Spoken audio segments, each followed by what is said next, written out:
Yes, good morning, good people. I hope you're all doing well. I hope you're all living blue, eating blue, sleeping blue, waking up blue, and overall living the blue life. It's another Blue Morning show overall. So, blue morning to you. We have to talk about. We're here for the match review, but usually, as it is the tradition here, some topics lined up that we have to tackle before we go straight to the match preview. So, sit back, relax, and let's get into the show.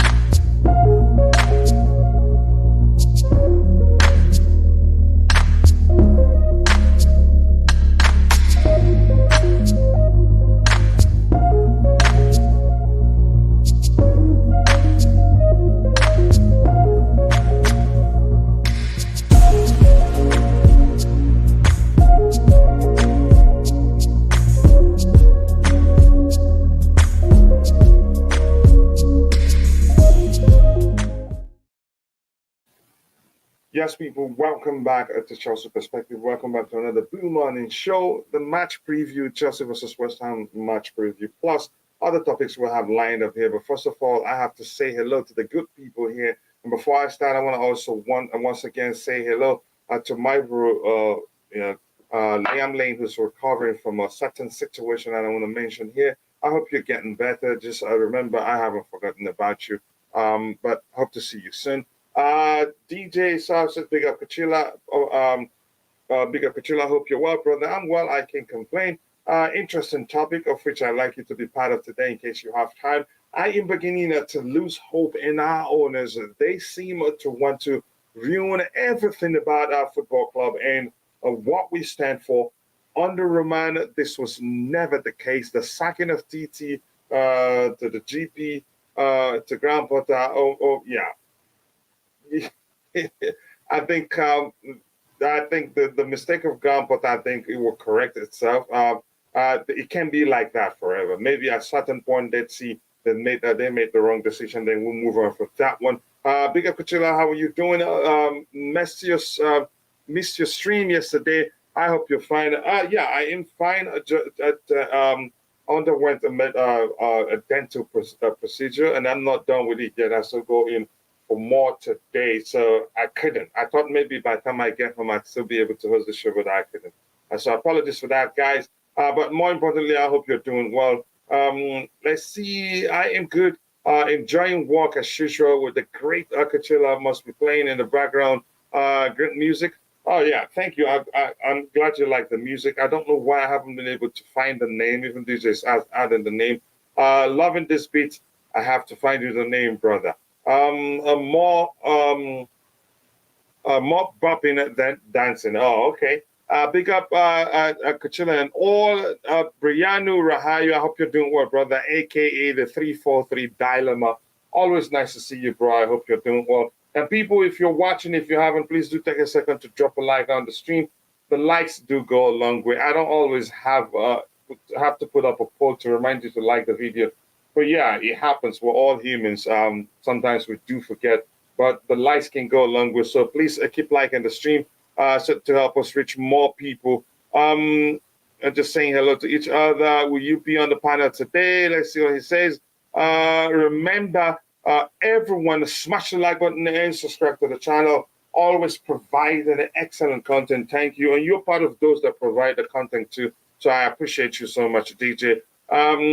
Nasi, not sure working, but also need to pick my daughter up from school.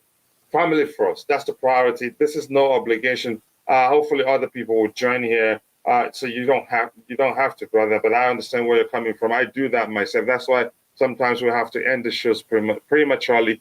From school today and break up today for Easter holiday. Lucky. Okay, she finishes at that's 1:30 p.m. UK time. Thank you so much. Good luck to CFC women today against Lyon. I hope they win. Lyon is a difficult side, even though we won the first leg. The first leg was it away that we won 1-0. That delicious goal. And I think Lauren James hit the goalpost. She was unlucky. Jesse, 100%. I hope Emma Hayes and the ladies do the business. I hope they get it done. Yeah, big up to you too, DJ. And okay, baby. That is my good friend. How are you doing? I appreciate you finding time to join the show also. That means a lot to me. Thank you so much. It's never easy. I know you're very busy. Great and nice show. Plus, yep, the beats. A lot of people love that. So I'm going to try and find the name. So when somebody asks what the name is, I get to share it with them. So please make sure you're dropping the likes on the stream. We have just 12 likes. We need to get it to 100 as soon as possible. Since the transfer window shut, we have not been able to get to 100 likes.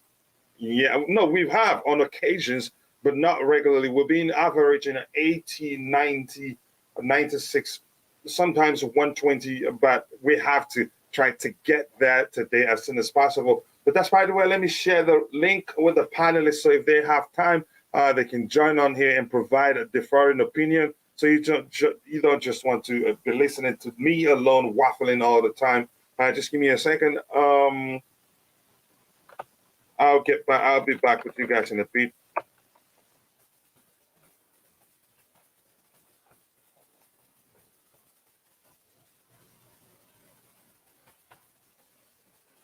Right, there you go. Okay, let's see what else we have here. Martin, oh, always nice to see you. I hope you're doing well. Thank you so much for finding the time to join in the show. I sincerely do appreciate that. So let's get into what we have lined up here. I think we're starting from here. This is a story. This is one of the biggest accounts that cover Real Madrid news and all that. They're saying that Reece James is on Real Madrid's radar. Yeah, they will stay there for a while because this is not going to happen. And something that gives me good hope is that Reece James, it's not been again, it's not been up to a year. He signed a new contract with us. Yep, because that was after the new owners took over. Just give me a second. Let me check this. Reece James, Chelsea contract. So Reece James is still on, let's say, about 5 years. He still has about 5 years more or so, or 4 at least. Reece James, a transfer market, I think that's what I should use.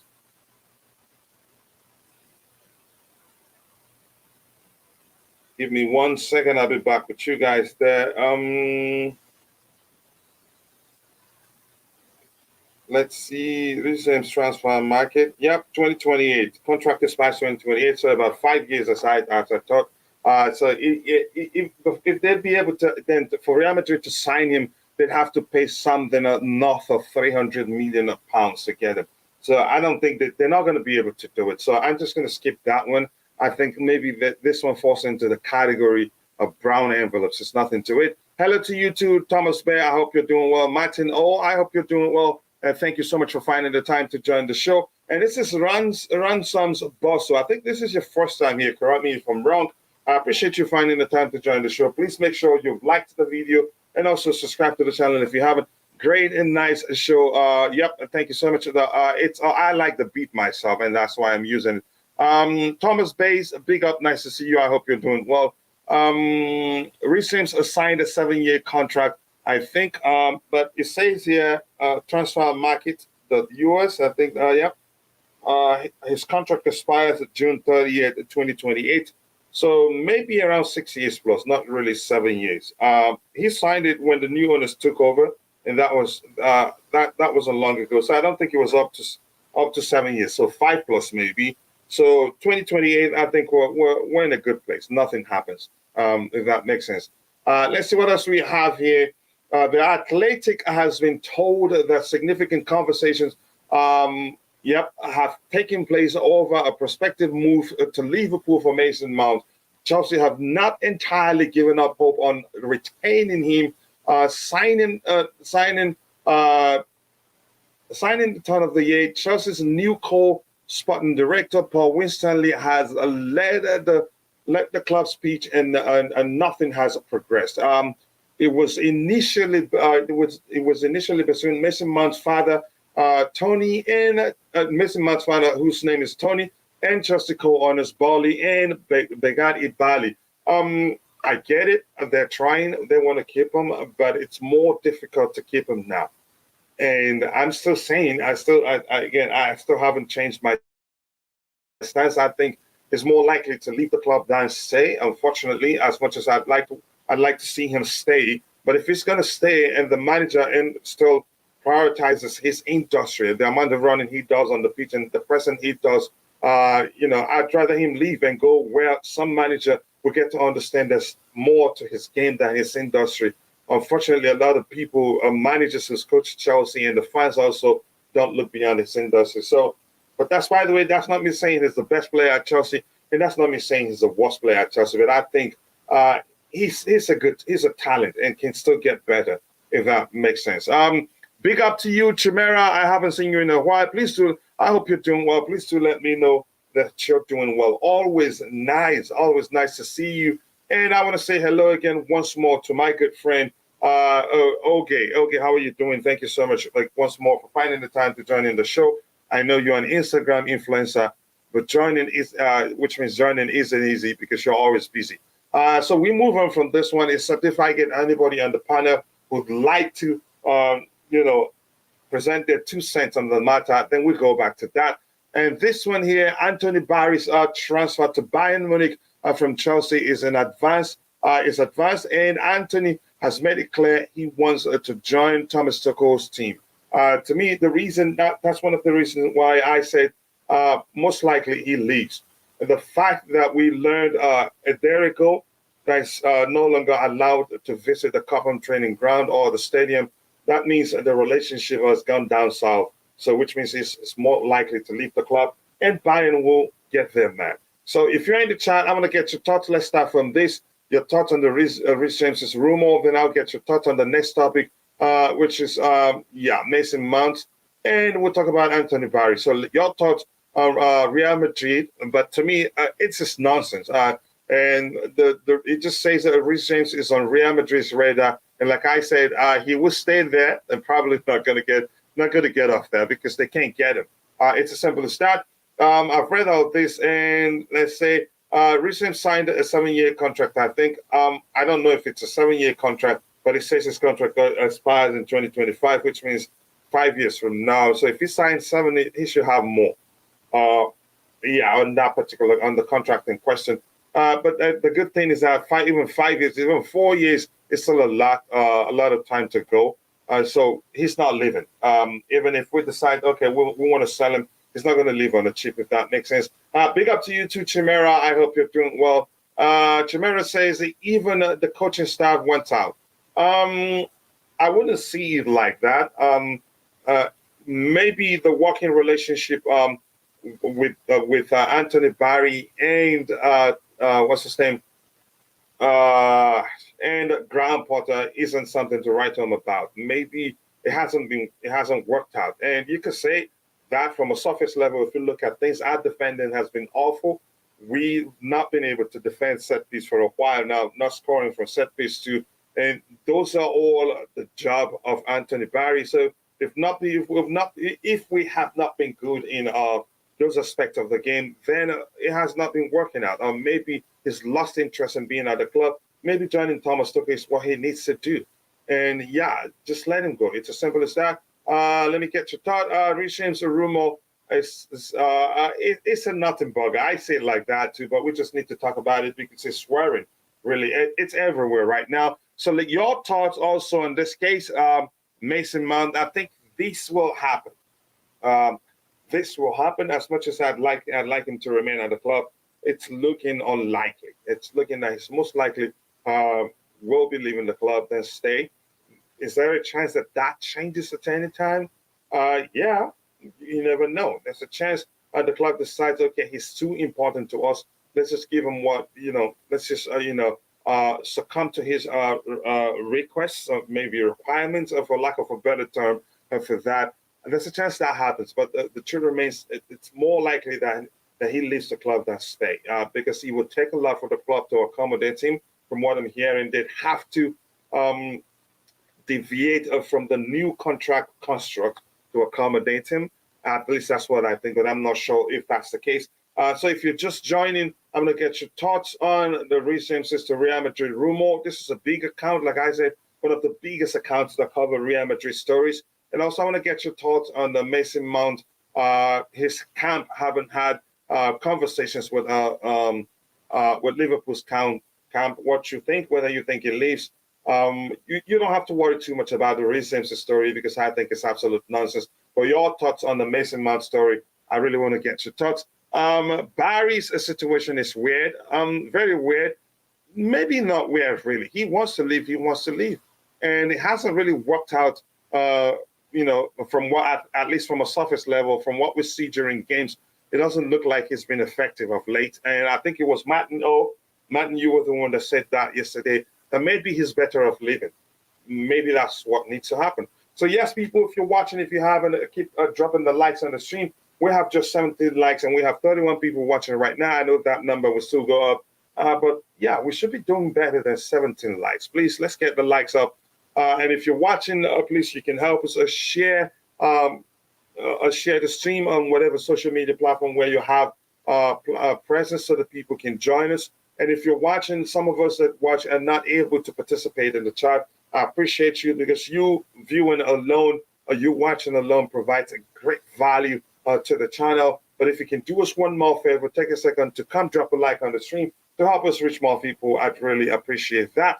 And plus, we have a membership that costs $2.99 monthly. And soon we'll introduce our members on the show. But that's not disrespecting anybody who's been following the channel for a long while now. Things will still be balanced.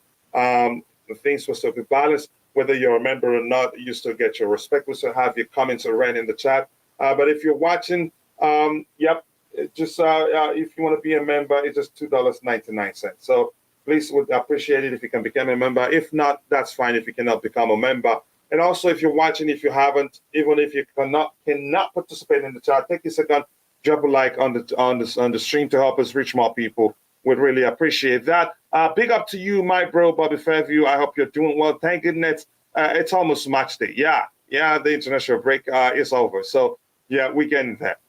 Big up yourself at the beautiful game. Big up to you too, brother. I hope you're doing well. He says there's a piece of land opposite Eels Court station that Chelsea are considering. But if we relocate, we aren't allowed to use the name Chelsea. So what are your thoughts? I'm going to highlight this because let me highlight this. I will get to it in a bit because we have that particular topic lined up. And I want us to get it done as soon as possible so we can talk about, so we can preview the match in question. It's an interesting one. I remember we did talk about that at length during the sale process of the club. It's something that's not going to be easy for them to do. I'm not sure. I think there's a chance they may well be open to changing the name of the club if it means that they move to where they'd have enough space to build the sort of stadium they want to build and make more money. But we'll get to that. When we get to that, we'll talk about that. But big up to you. Big up Chelsea brothers. Eugene, big up to you too. It looks like that's your real face. So now I'm putting an identity to to all the good contributions I've seen in the chat for a while. But big up to you, my friend. I hope you're doing well. Martin O said, but we can have a loyalty assistant with a new fully loyal assistant. Maybe half loyal assistant, so to speak. Yeah, that makes sense. If you have somebody who would be fully concentrated on getting the job done rather than being, feeling like they're not at the right place and would want to leave, I'd take that person. Of that, Reece James on Madrid radar, he's best at his position in the world, but it doesn't mean that we're going to sell him. No, we're not selling him. And he still have about 5 years left on his contract. So Madrid would have to pay around $300 million to get him. Sell Mount as soon as possible. Sell Bill Antoniadis. I hope I pronounced your last name correctly. Since a week ago, Mace has been very active online. They even paid Fabrizio to post him in Canted Pics. Wow. That is some argument. How'd you get to know that was what the case is? I think Liverpool have informed them on not meeting his demands either. So his camp is trying to pressure the club to give him what he wants. Here's the thing.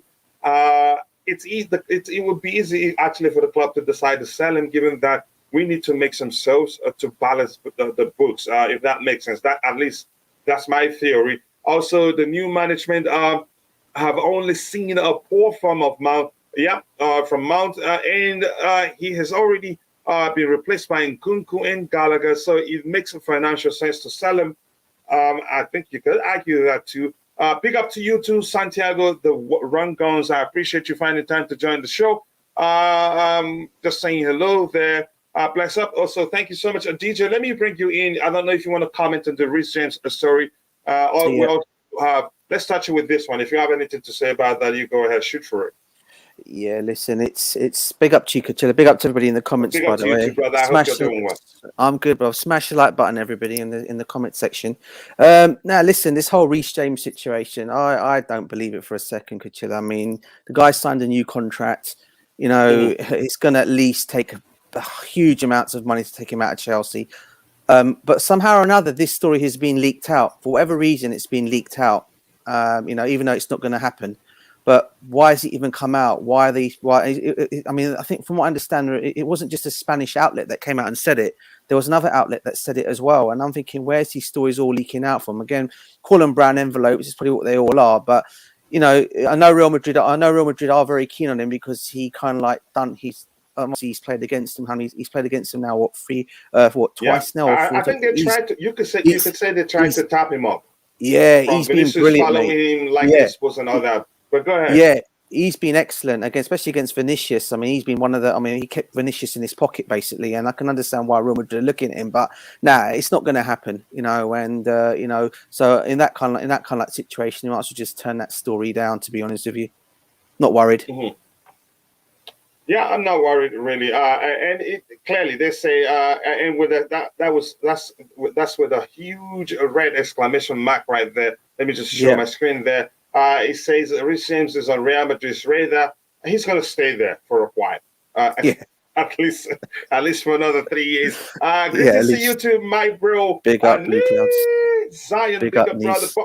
But much love to you. Please, guys, if you're watching, go check out Zion's YouTube channel, the Blue Clouds Media. Make sure to subscribe. You can click the 3 dots to the right of his name and click go to channel. Be sure to subscribe. He streams every day and presents excellent Chelsea content in all the clubs, not just Chelsea. Believe me, you will love it and you will thank me later. And this one here, I'm gonna try to be as quick as possible to get the most I can from DJ because it's a busy day from him. I don't even know why he decided to join, but I appreciate that. Felix came in and made Mount look average. Perhaps he's out of form, but if we can pull talent like Felix and Enzo, why do we prioritize average players? Gallagher, Chicks, Carney, Chaloba, etc. Those players, given their age, I don't think it'd be all right to say they're all average right now. You can still get something out of them, but it all comes down to the the respective players' willingness to learn. Because I think, for instance, the case of Mason Mount, I'm still saying his biggest problem is that the managers he's worked under, they've all prioritized his industry. They see him as a hardworking player and always have him on the pitch to run and press, especially under Thomas Tuchel, who played him to a point that it became clear he was mentally tired before he gave him a break. He needs a lot of coaching. Had Thomas Tuchel coached him more and Frank Lampard coached him more, I think it'd be much more better than he is today. But unfortunately, the priority has always been his industry. Even the fans have started seeing it like that. The recent news is mind games ahead of us. Maybe that may well be the case. Or maybe trying to see because we signed Melo Gusto or because we started to say that Reece James, you've heard, I'm sure you've heard the argument too that Reece James is injury prone. That maybe we decide to cash in on him. But that's how Real Madrid operates. Kai from Carefree Lewis has have right in one thing. This fan base have low standards and always defend players like Gallagher, Ruben Loftus-Cheek. I mean, guys, wake up. Here's the thing. People are entitled to their opinions. You can say Gallagher is nonsense, but you can say some of the TV pundit or even the manager thinks he's an excellent player, and he has the right to think like that. And I think Gallagher can become better. That's how I see it. I'm not saying he's the best at the club or the worst at the club. DJ, this one, you have anything to say to this? It's looking more and more likely that he leaves. It doesn't look like he stays. No, the way it's all going at the moment, it doesn't look like that way. But then, as we said, he can still do a thing of still staying at Chelsea, run his contract down, go on free if he really wanted to. But Yeah, the way it's all looking, it looks like he's going to go. I'll be honest with you. I know there's some fans out there, and this is not me showing love towards a player or anything. I support my club, I support the players, I support everything, right? But for me, Players come and go. yeah, they do. And Mason Mount, I think what people have got to understand, one thing with Mason Mount is he's not just him. The whole team hasn't played that great this season. And I think what people are keep on doing is every time a situation occurs with players, Kai Havertz and Mason Mount ought to be mentioned by the fan base as the two players that are not doing it for Chelsea, and they should be the ones out the door first thing in the summer. I think that's a bit harsh. I don't think the whole team's played that great this season, personally. All right, but yeah, I mean, I can see why on the Mason Mount situation, because when he's coming, he looks like his head is not in the right headspace. He looks like he's got a lot of things. He looks like he's tired. I think he's more tired than anything else. This whole thing about his injury as well. I mean, apparently he was actually okay to go and play for England. Okay, from what I understand, you know, the whole situation of him being pulling out the England squad was a bit of a surprise to me as well, because everyone knew Mason Mount was actually fit. So I don't understand why all of a sudden he was pulled out of the England team. That's another one on me. You know, again, it's just the thing. But the clubs, I just don't understand the whole situation with Mason Mount. But in terms of that, but I really, really hope if it can be resolved, they can sort his situation out and he can stay. But if not, it looks like they're going to cash in on him, and Liverpool willing to pay the money. They'll put the money on him. But I'm still hoping that he'll stay. You know, but let's see what happens. Yeah, I think there's a chance the club they decide to cash in on him, especially now that we need to make sales to balance the books.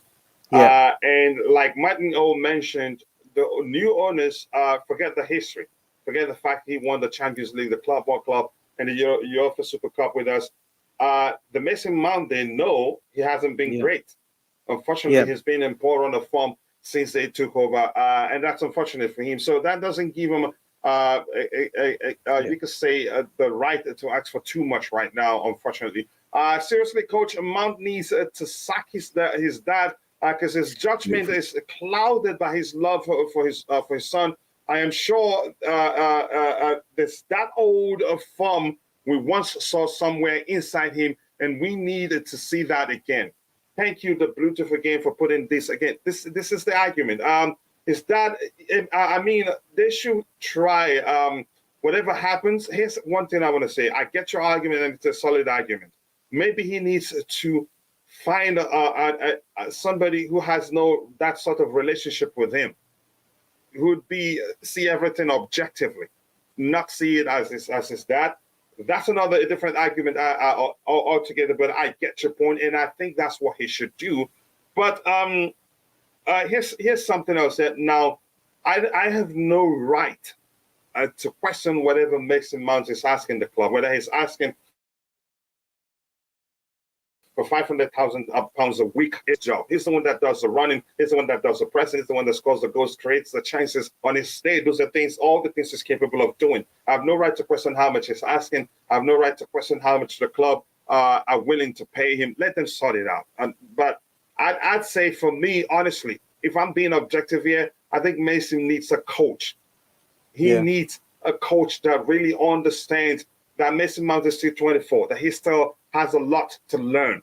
Under Graham Potter, I think Graham Potter will still prioritize the fact that Mason Mount, that he likes to play, like he, according to his own words, he likes to play, and probably will prioritize his presence, his energy, and his industry, and not help him become a better player. I don't see that happening. I think Graham Potter probably sees him as an established player. I want him to go. So you could say, I'm going to keep repeating this. I don't know. I know a lot of people don't understand what I mean by that. The only time he got proper coaching was when he was on loan in the Netherlands. What's that club that the rumors are that Roman bankrolled around? Yeah, Veteran or something like that. Yeah, that was the only time he got proper coaching, and he was playing well for them. But the moment he came back from under Frank Lampard, it was always his running, his energy more. Every now and then we see flashes of what he's capable of doing, especially, for instance, that turn and finish. I think that was against Porto in the Champions League before we got to the final and won it. Some beautiful goals from him, free kicks and all that. Some you don't even know he's capable of dribbling his opponent, but he's capable of doing that. But because the way he's being used, the priority has always been making the most out of his the industry he brings, whatever he's on the pitch, and that has been detrimental to his development. That's my argument. I really want him to go where I don't know what manager. Maybe the Xavi is the type of manager that will look at him and say, but unfortunately, he's not going to go to Brighton. He's the sort of manager that will look at him and say, look, you have more to your game than the industry you bring on the pitch. I really want him to get to that height that I know he's capable of reaching. I don't know if you have anything to add to that. Yeah, I was just going to say something to you, Kachilla, regarding this whole thing. I mean, let's be honest here, right? Yeah, compared to Graham Potter, all right. Again, I don't want to make this into a Graham Potter show of yours, broker. But I have to mention because you mentioned him in this. No, in this yeah, we're now. talking. That's why we're having a Basically, conversation. Right, yeah. If you're talking about a manager who's coming in to manage players that are winners already. You look at Mason Mount, you look at Kai Havertz, you look at Thiago Silva, you look at Kepa, you look at Mendy. These guys are all winners. They've won trophies already under Thomas Tuchel. Whereas this guy has won nothing in his career whatsoever, apart from in the Norwegian or Swedish league, whatever you want to call it. So he's coming in to manage players that are already winners. So they're probably looking at him and thinking to themselves, what are you coming to manage us on? We're already winners here. Yeah. So I'm looking at the situation and thinking to myself, in terms of these players saying we want to let these players leave, Kai Havertz and Mason Mount, regardless of what people want to think about them, they are still winners and they've won trophies. They are still winners in that team. And as far as I'm concerned, you don't get rid of winners in a team. You try to keep the winners, okay, and build around them winners and build a team around that. Okay, but you've got a manager who's coming in there who's literally won nothing in his game apart from the old Swedish league, whatever you want to call it, wherever he was managing, or Norwegian league, wherever he was in. So he's really got no saying to say. If you think about the players that we've got, they've all won a Champions League, they won a World Club trophy, they won a Super Cup, right? So these guys are literally, as I said, they are winners. So what's this manager going to come in and tell them how to do things, how to manage this way, do this thing, do things this way, do things that way? They're thinking to themselves, well, boss, hello, we're already winners here. You know, what are you going to tell us new that we already don't know? So for me personally, I will try to prioritize to keep the winners at the football club and let some of the players that are not like, what do you call it, let them go. But this whole, again, it keeps on going. It's two different arguments, however you want to look at it.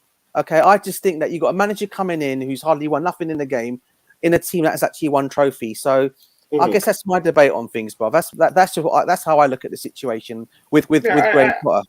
Yeah, that's deep. From the perspective of Graham Potter, that's deep. But also, these players with that mentality, there's a chance they're not going to go anywhere. If they start seeing, you can say, underrating the manager because he hasn't won anything. And I'm sure, DJ, I get your point. It's a good point, really. And these things happen in life. But here's the thing.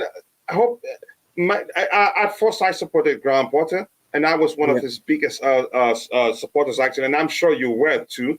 But then at one point we start seeing that things aren't really going to the right direction. So that's when the questions start arising. But that's why we move on from that one. But thank you. Yeah, that's a deep point, right? Chimera says, can we even blame the players for performing bad when they are? I think Mason Mount's issue started on the Thomas Tuchel. That's why you cannot really say Graham Potter is the issue. But I get it. But he fielded them consecutively at the point where he wasn't in good form, and that didn't help, really. Quality of a coach to bring a maximum from getting the maximum out of players. All the players had a chance to play themselves back into some form. Mason Mount hasn't, I agree on that one. Because he's been blackballed over the long contract. You could argue that if he's a human being, and these things do get to us as humans, because it's his job. Think about you wanting to raise from the organization you work for. And those in charge not willing to actually look at you and give you a raise that you're asking. It can be, it can affect you mentally.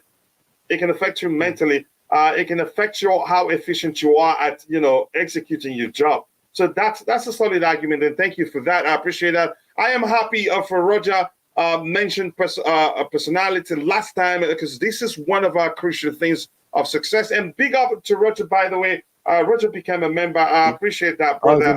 Big up.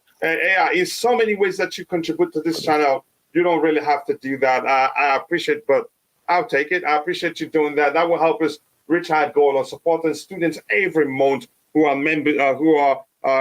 members of the community, not really paid members. But Roger, thank you once again, Roger Tinho. But that's still not going to stop us from fighting.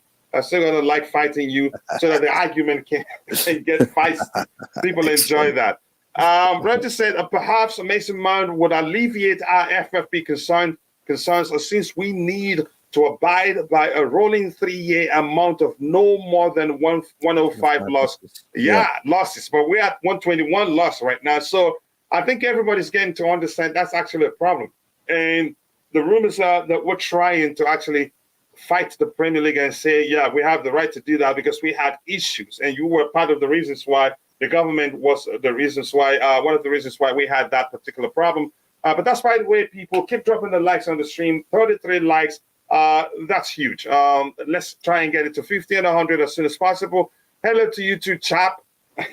That's Roger. I hope you're doing well, brother. Big up, Roger. Big up, Roger. DJ is correct. Porter is bringing absolutely nothing to the table apart from his hungry belly. He's an uninvited guest. Big up to you, bro.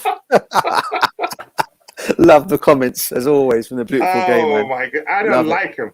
He's so not cool. my friend. I'm going to block him from the channel very soon. He's one. Okay, the Swedish SC Cup. That's Joseph Orhansen saying that. That's something. Okay. But here's the thing. The longest argument that I presented with regards to giving Porter a chance was that you start from somewhere. And yes, you start from somewhere.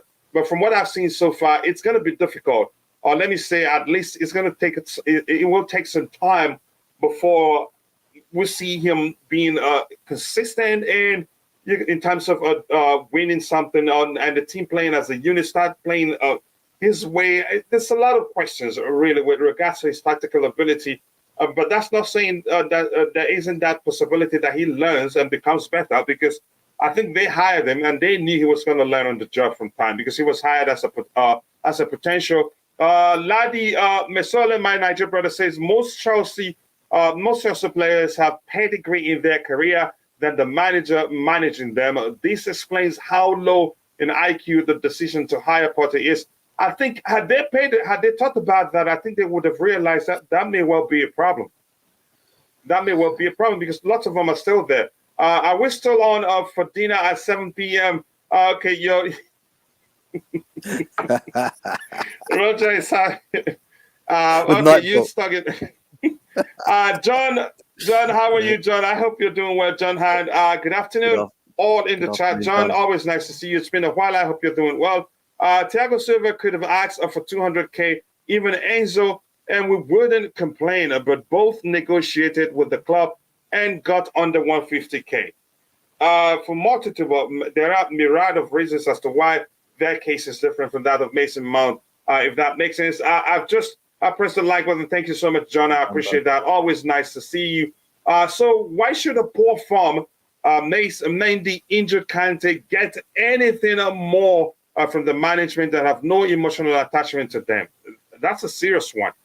They don't know if they know they weren't here when he was firing off cylinders for us, when he was the one that scored that free kick against Wolves that made sure we had to participate in the next edition of the Champions League. They weren't here when he scored that was that winning goal against Real Madrid, winning goal against Porto. Also, so much good memories of him, if that makes sense. Yeah. And again, JC, just 1 second.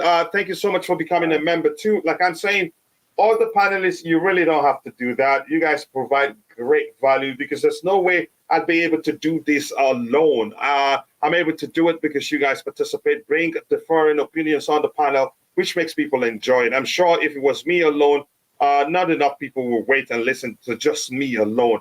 Hit the like button, John. Thank you so much for saying that.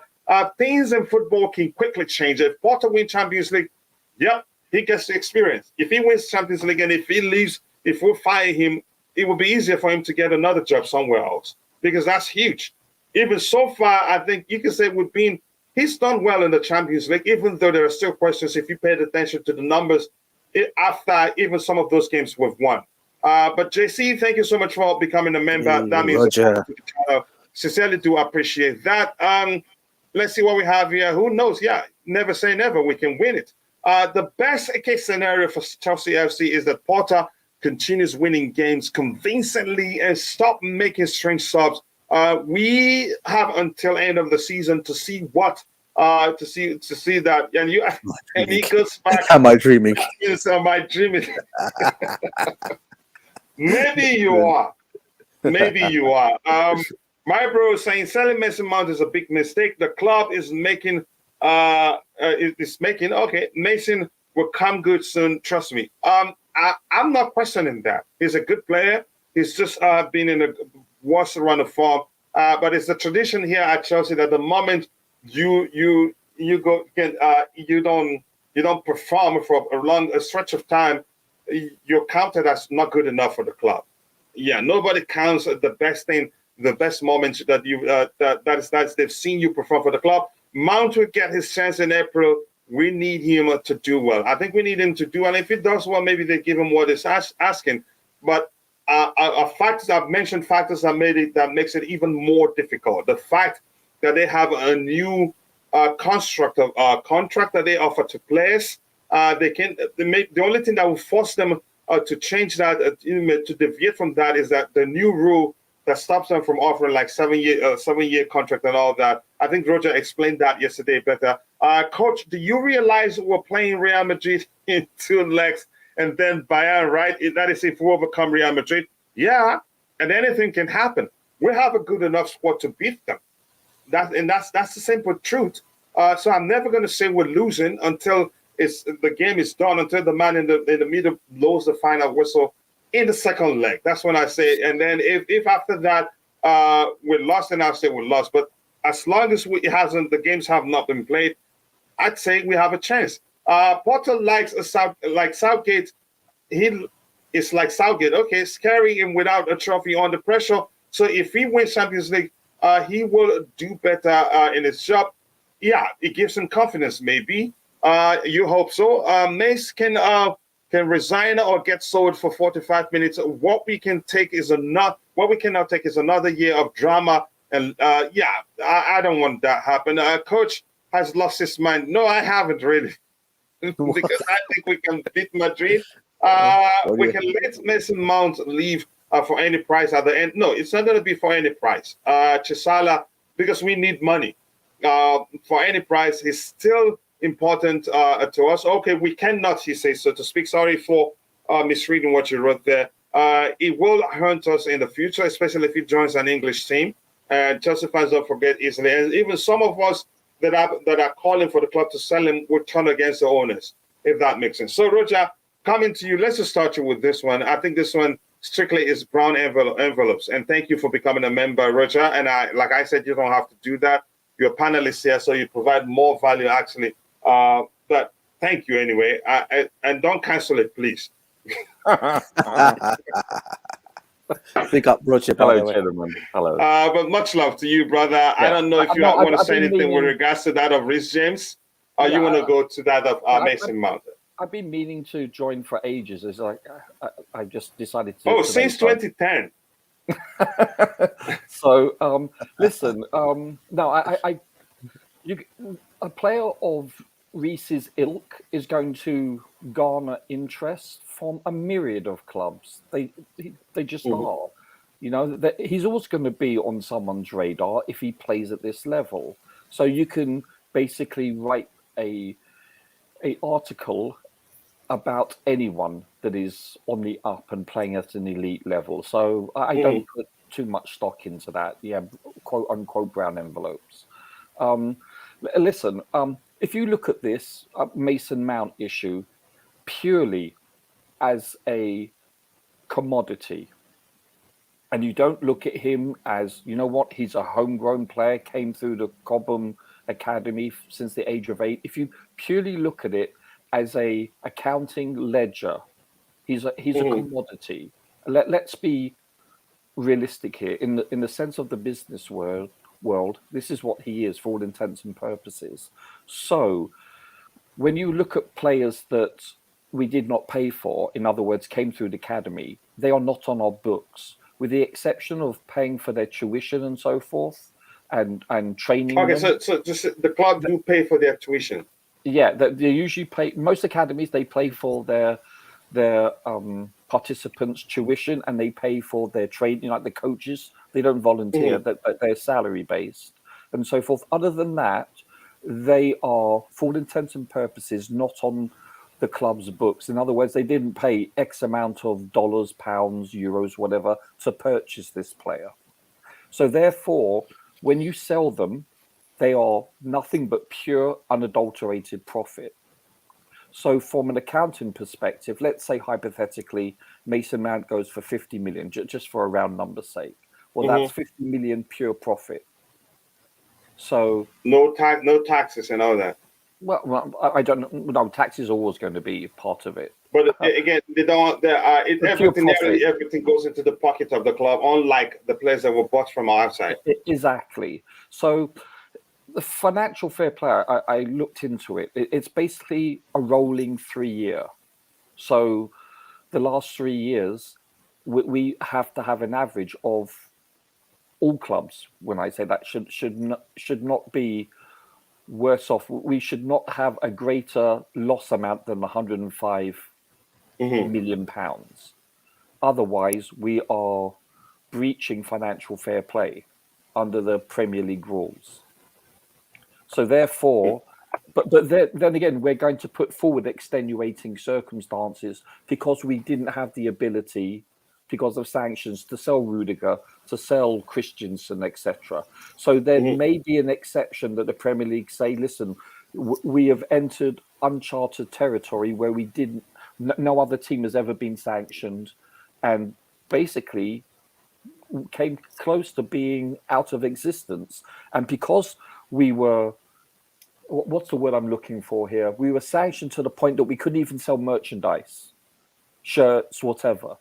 Cups, whatever, anything that was officially Chelsea, we weren't allowed. We even struggled to travel for match day. Exactly. We're stopped from selling tickets too. Exactly. So I think Chelsea has a strong case to the Premier League to say, listen, under extenuating circumstances, please don't either fine us or deduct points or punish us in any way because of what we went through, because we could have sold Rudiger or Christensen for X amount, and that would have kept us under the rolling 105 million in losses. So I think that there's a strong case. Sorry, there's a phone. So I think there's a strong case for that. So you could go ahead if you want to take that one. Let me catch up with the chat. No, I'll just let me drop very briefly. If we do have to sell him, just look at him as a commodity. You know, don't have an attachment to an individual. Just look at it purely as a business entity. We're going to have to offset. We're going to have to offset. We've got 22 players on loan, and we've got 34 players on our roster. So there's going to be half a dozen to a dozen players that are going to be sold. And in all likelihood, we're going to need to sell a few academy players. That's all I wanted to say.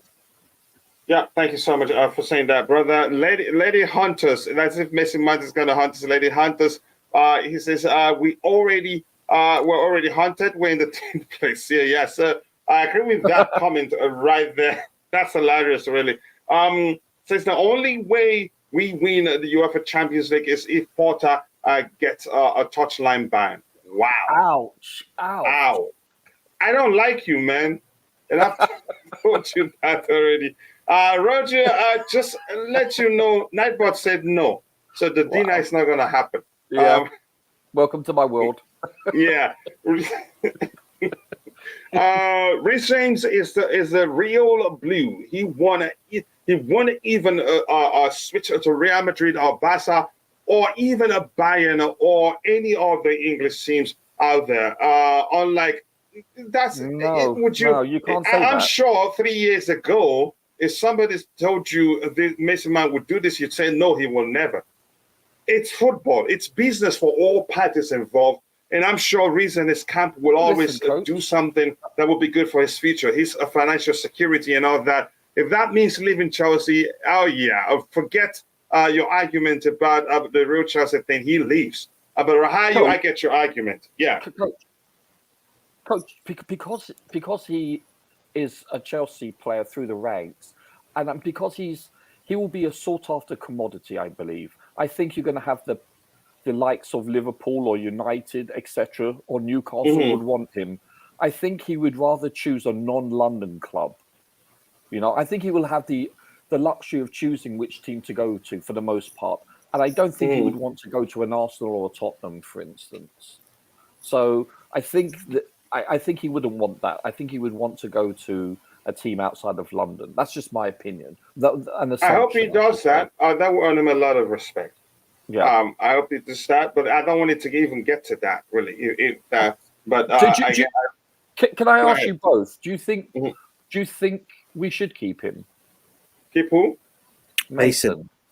I think we should, but if I'm being objective, given the Graham Potter's comment, he will end up seeing him in the light. You get from the same lens that Thomas Tuchel saw him. His industry. Go there, press, run, stop them from. If that's going to be the case, then he's never going to be better.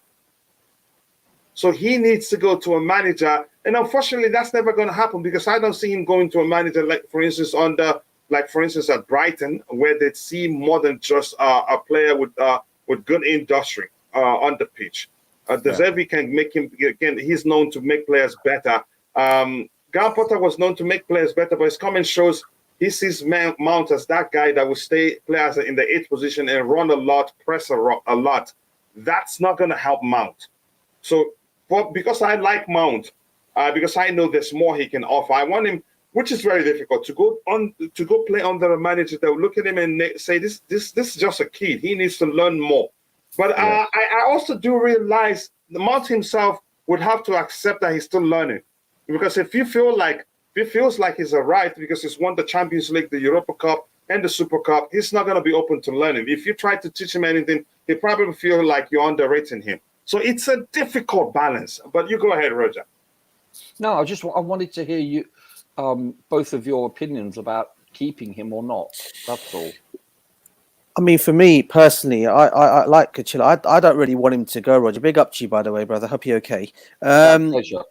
Yeah, no, I hope he doesn't go, because I look at this one. I know he's had a start to this season. Maybe for the lot, even under Thomas Tuchel, he went a little bit down. But I look at a situation like this. If Phil Foden was to have a bad game at Manchester City, for example, had a really not bad season, would Pep Guardiola sell him or tell the club to get rid of him? You see, I think this is the situation. I think where we seem to always, when people say that when it comes to your play, you're being too soft towards your players. I'm not. Personally, I look at a situation like that because if you've got a manager like a Pep or a Klopp, and they got players like, for example, I forgot the young kid's name who plays at Liverpool, who's a really, really good player. If he was to really have a really, really bad, I think he plays in midfield. I forgot his name. Maybe you guys might be able to help me. But if he was to have a really, really bad season, I don't see Klopp going to the board and saying, or the board looking at his situation with his contracts coming up to an end. Oh, maybe should we keep him? He's had a bit of a bad season. Do we get rid of him? If anything, I reckon they would keep him. And why is it with Chelsea? We seem to want to get rid of we seem to just want to say, if it doesn't work, get rid of. I know people say that's the Chelsea way, but for me, that's that whole Chelsea way. I thought under these new owners that would change. Yes, get rid of the players that you're thinking that are not going to make it, like the older one. I mean, if you were to ask me to choose now, people say Ruben Loftus-Cheek. People talk about Ross Barkley, who ended up going on a free, and his contract was cut up and he went. Now, if you were to ask me to choose between these kind of players, I'd probably say keep Mason Mount because of the reason I think this kid's got a lot of potential to offer the football club, and I think if we to let him go somewhere else, he balls out elsewhere. Every fan's going to look back and say, "What a mistake the club has made." I just think like we make a decision. Even the fans quickly switch as well. When things don't go right for a player or things go wrong, the fans are very quickly on the players back straight away to say get rid of him. They're doing it with Kai Havertz, they're doing it with Mason Mount, and I think we forget shortly what these guys have actually done and what good players they really are. That's how I look at it from a different perspective point of view. But in terms of Mason Mount, if he's not going to get the game time under this manager and he doesn't think he's going to play the way he wants to play, then like Coachella, I'd say move the guy on. He needs to go and be in a team where he deserves to be playing week in, week out because he's that kind of a player. He needs to be playing that kind of time, and it'd be wrong to take it More away from him. importantly, he needs to learn. He needs a manager Yeah. that's got to realize Yeah. he's still a kid. He has a lot to learn. Yeah, and that's why I think if you can do it at Chelsea, I'd be happy. But if they're not going to do it, then yeah, of course you'll have to then move on. But I personally still think there can come to some kind of agreement to keep him. But anyway, listen, guys, I'm going to pop out quickly because I'm going to go pick up my daughter quickly, right? Yeah, but I will try and jump back on straight afterwards. Okay. Okay, don't pop. Just go out and come back later. Don't pop. No, I will do, but it's started to really rain now out there, and that's really coming down out there. I understand. Go get our police family first, brother. I understand. I didn't even know you were going to join because I saw what you wrote in the chat. I thought, okay, no. I thought I'd jump on before 1:30. I thought I'd jump on before 1:30. Yeah, please start going. That should be a priority. The story is about our groundsman was fired. Can you guys still hear me? Our groundsman was fired. The man started locking Potter in restrooms before fixture strategies meeting for 3 games. He was fired up before the Everton game. I think you've joined the ranks of those that don't want me to see heaven. Writing everything you want to write so I read it. Smash the like button, people. This is from my brother Bobby, and please do subscribe to the channel if you haven't. The likes do go a long way. Thank you so much, Bobby. We're at 40 likes. Let's get it to 50 and shoot for 100 as soon as possible. Mount is a liquid asset and easily sellable. It's a basic accounting. Yep. Like Roger did put it, just see him as a commodity. That's how the owners see it. Hello, everyone. Constantin Dante. I hope you're doing well. Always nice to see you, brother. Let's see what we have here. Can someone explain why we would deliberately put ourselves in a position where we have to announce to the market we need to sell players, and our team still doesn't trace a spine? Shambles FC. Roger, you want to respond to that, or should I just go ahead? Which one was that, sir? Hold on. This one right here, sir.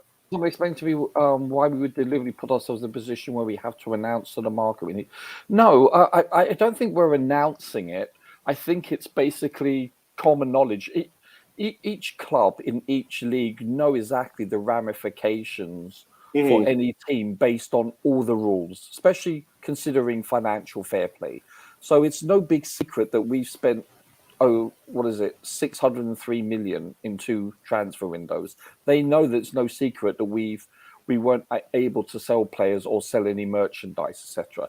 They know, just like they know their own account. We're talking about the executives of any team will know their financial disposition, and they'll certainly be aware of their competitors' financial disposition. It's that simple. So it doesn't need for Chelsea to advertise anything because each transfer, each transition is public knowledge anyway. So it's not a secret. I don't think we're advertising it and saying, oh, we're in deep financial trouble. They don't need to go to Sky Sports or ESPN. They know exactly each other's team's disposition. Yep. Thank you so much, Roger. It's been a long time. Yeah. How are you doing? I hope you're doing well. I am scary that owners will get Potter another chance to start next season if we, even if we didn't win the UEFA Champions League. Let's see what it does. So other clubs can take nuggets, man. We're not sure what's going to happen. That would be the night bird ringing you at Roger. Big up Blue Blood. You're in trouble. I don't know why you put that in the chat. You're in serious trouble. Blue Blood, big up to you. I hope you're doing well. Sami Adronoma sounds like an Igbo brother from Nigeria. All my Nigeria brothers say big up to you all. Yoruba, Igbo, Hausa, Kanuri, wherever you're from. You're all welcome. Yeah, Chelsea players are not doing well because the coach don't know what he's doing. Chelsea is bigger than Potter. Then the club is bigger than, you could say that. Yeah, the club is bigger than Potter. Yeah, you could say that. But I'm not going to blame him for all everything that's gone wrong with the players, if that makes sense. My brother Roger, tell him, bro, the wrong uns in the government stopped our trade with sanctions, so we have every right to argue that. And Roger, I agree that you've come to times that really we do need to balance the books, but you did some research. I did about financial. Yeah, and it makes sense. But it's nothing concerning really, given the fact that I'm sure they do lots of checks before spending. It wouldn't make sense. Personally, go ahead. Coach, personally, I want Mason to stay for all the above reasons that has been talked about, and especially for depth. However, if I'm looking at this just from an accounting perspective, I would want to move on a few of our homegrown players. If they're not starting, because of the financial ramifications, if we can't raise enough money, because they hold zero money on our books, other than the educational part and the coaching. So from a purely an accounting perspective, that's what I would want to do. If the Premier League do indeed uphold anything that goes over 105 million. Other than that, we should keep him. I believe. Listen, he's 24 nearly. He's 23 in 10 months or something. So he hasn't even reached his peak yet. His peak will be 26 to 30. So yeah. Yeah, so I'm going to try and catch up with everything we have in the chat. So we'll go to the next topic and the next topic. Then we have to go into the match review as soon as possible, because that will help us. So if I've already read your comments and you're in the chat, I'm going to skip a few of yours to get to others that I haven't read any of their comments, if that makes sense, so that we can accommodate everybody. I'm not worried about UEFA FFP because we are not in it. But does anyone know what the punishment is for FA breaches? It may be worth taking the point and paying the fine. I'm not sure if anybody is well acquainted with that. Please do help me. I'm not well acquainted with what the punishment would be, because I haven't seen that happen before to any team. Well, it depends on the Premier League. I don't think it's the FA; it's the Premier League executives. Or I'm not sure whether it's the owners have a vote in it, or is it the actual executives of the Premier League? They will determine on a case-by-case basis that they could do nothing.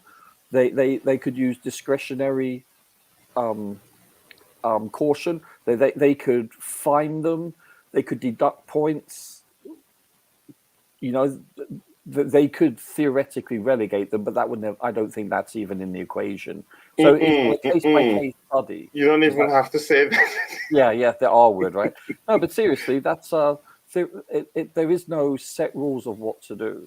I believe, if I'm not mistaken. Same with and I think you can also, if we are given a fine, you can also object to it. You could also take it to a conciliation board, a sports conciliation board. So, yeah, a team needs to be built around. No, I'm not into building a team around any single individual. And I think clubs have stopped doing that. Really, lots of clubs don't do that anymore. What about Enzo? Sorry. What about Enzo? Would you say we're building the team around him? No, it's not all about him.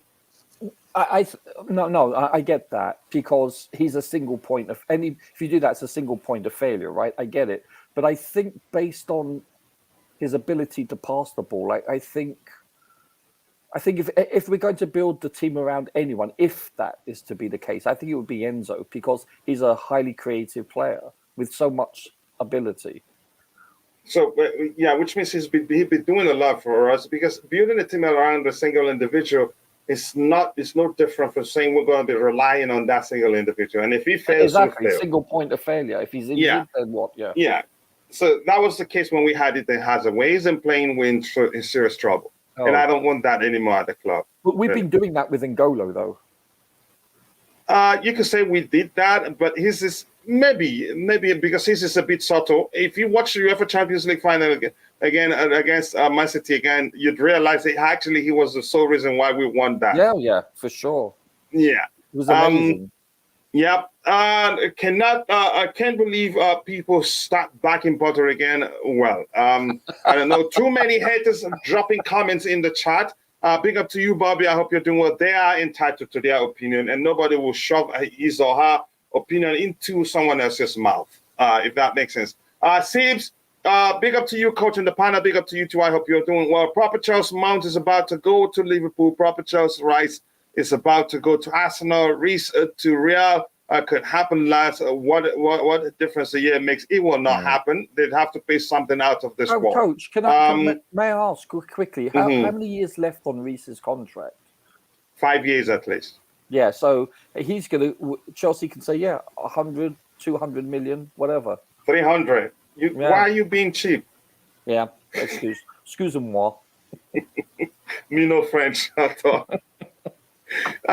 Is this Chelsea or what? Where is people standards at the club? Get over Mount, guys. Let's see what happens. Harry Elliott. I don't know. I don't remember that name. I'm not sure what you're. Or maybe at the moment I just don't. Harvey Go Elliott's ahead. a Liverpool player. Oh, okay. But won't let me send message. You can send messages now. What happened? What did you do? But you're a mod now, so I think you can send messages now. Foden, it. Oh, okay. Okay. Mount is classic old type of defensive midfielder. Is not for modern football. Some people still use him. Mount is not a defensive midfielder. There's more to Mount than most people know, but unfortunately, he's been stereotyped, and it's not his fault. Predictable player, you said. City, let's go of Yaya Toure. Yeah. No, Yaya Yore. David Silva has shoot, but Mount doesn't tie the laces of such high caliber midfielders. He's not worth that asking price. He's a big loss, but move on. He's still here. So how are we moving up from him when he's still here, if that makes sense? So I'm going to skip a few of those of you that have read your comment. I'm going to skip a few of your comments to get to those that I haven't read any of the comments. They're selling Mace because they don't want him to go for free. And there's a replacement not for his poor form.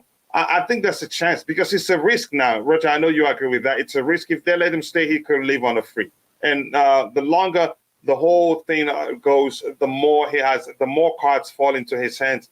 And he'd be the one to say, this is how I want it. There's a segment of the fan base waging war on the academy grads. But what have we replaced them with?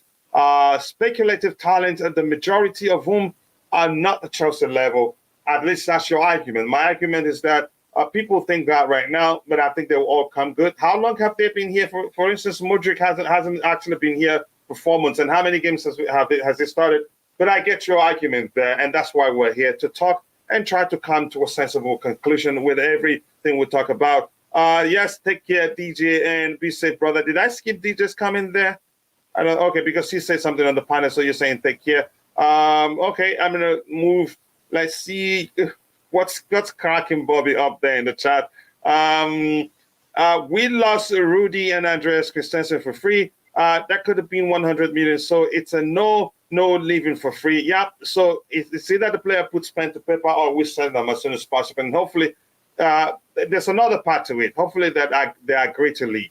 Don't mix the fan sentiments with the club's reason. Okay, Mount is perfect for new formation. He has not played yet in new formation because I think we will see the best of Mount. In a three at the back approach, him playing as one of the 2-8s, that's usually when you see the best of him, honestly. So that's a good argument there from Constantine Dante. But he probably already made up his mind to leave. Maybe him and Rice planning where to go. There's a chance that's the case. Based on stats, it's highly unlikely to regret selling. And you don't have to mention nationality. Mention that player in particular. He also probably wants to start every game, but I don't think we can promise him that. We cannot. To any player, even Enzo, we shouldn't promise him that. What happens if he gets injured? He gets burned out and all that. So good argument right there. Gambotopsi, Gantobotsi. I'm sorry. I'm just loving pronouncing that. It's difficult for me. We have 34 players. Of course, we have to sell. If we dump 5 academy players, we can then only have 12 foreign players. Any player under 21 cannot be included in the 25-man first team squad. Let that sink in, people. Big up to you too, Chelsea, all the way. I hope you're doing well. Thank you so much, Roger. Is it the drunken spending that was the announcement to the market? Everyone could see that we were fast walking ourselves into the brick wall. Roger, you want to respond to that, or should I just move on?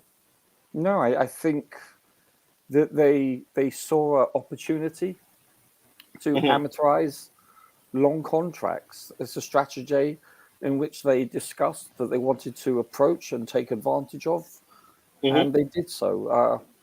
Only time will tell whether the acquisitions of these young players are good. But listen, most of these acquisitions were sanctioned by Vivell and Win Stanley, so you can't put that on the owners. The first transfer window, yeah, you put that on Bowley. However, he had to fill holes like Rudiger left, Christensen left. We needed, ammunition in the back line, so that's why he went after, Badiashile. Okay, that was in the second, but obviously Koulibaly in the first, etc. Yeah, did we overpay for what's his name, the left back from Brighton, 62 million. Correa, thank you.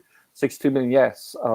But then again, don't forget, you're looking at a left back in Chilwell that's got a history of injuries. So they identified areas of concern and they addressed it. So, I thought they did well. We did overpay. There's no doubt about it in the first transfer window. But I think it's because we had no option. It's simple as that. And because of the fact it's a new acquisition, that this wouldn't count. This is construed as part of the investment because they said they're going to invest 2.5 billion into the club, including the 1.5 of the actual acquisition. So they took advantage of this 1 year window in which to do so. So astute. Yeah, thank you so much for that. For addressing that. Mount doesn't want to sign because of competition and knows he will be a bench player at best. I would sell him. At least that's what you think. The EPL needs clubs like Chelsea. They do 16 players in 6 months without meeting a player personality. Wow. Some news reports that Ancelotti needs to win the Champions League to keep his job. He might get fired if he does. If he does not win any trophy, that trophy. Mourinho top the list of replacements. Madrid is not coming to joke with us. Okay, let's see what that happens. Hi to you too. I hope you're doing well, brother. Always nice to see you, my Kenyan bro. This says that people are talking are taking Mount talking about Mount like a summer prime Messi or prime Ronaldo. Sell as soon as possible. Some argument there. The only issue around Mount is he doesn't want to sign a 7, 8, or 8-year contract. People need to stop this greedy or he is scared to be dropped nonsense. Everybody, again, we're all entitled to our arguments, so our opinions. And some people say it's because of image rights. Some say it's the length of the contract. We don't know. We all see things. We're all outsiders. We're not part of we're never at the negotiation table with them when they talk. So we can say whatever we want, but we don't really know what's going on there. I think I have a frozen screen. I'm not sure how I'm going to address that. Okay, there you go. But it looks like it's still a bit frozen. This says, to be honest, I am not worried about FFP. Throughout the years, they always show up attempting to induce a PTSD, but CAS keeps on overturning them. So it's just for show. FFP, football side theater. That's new.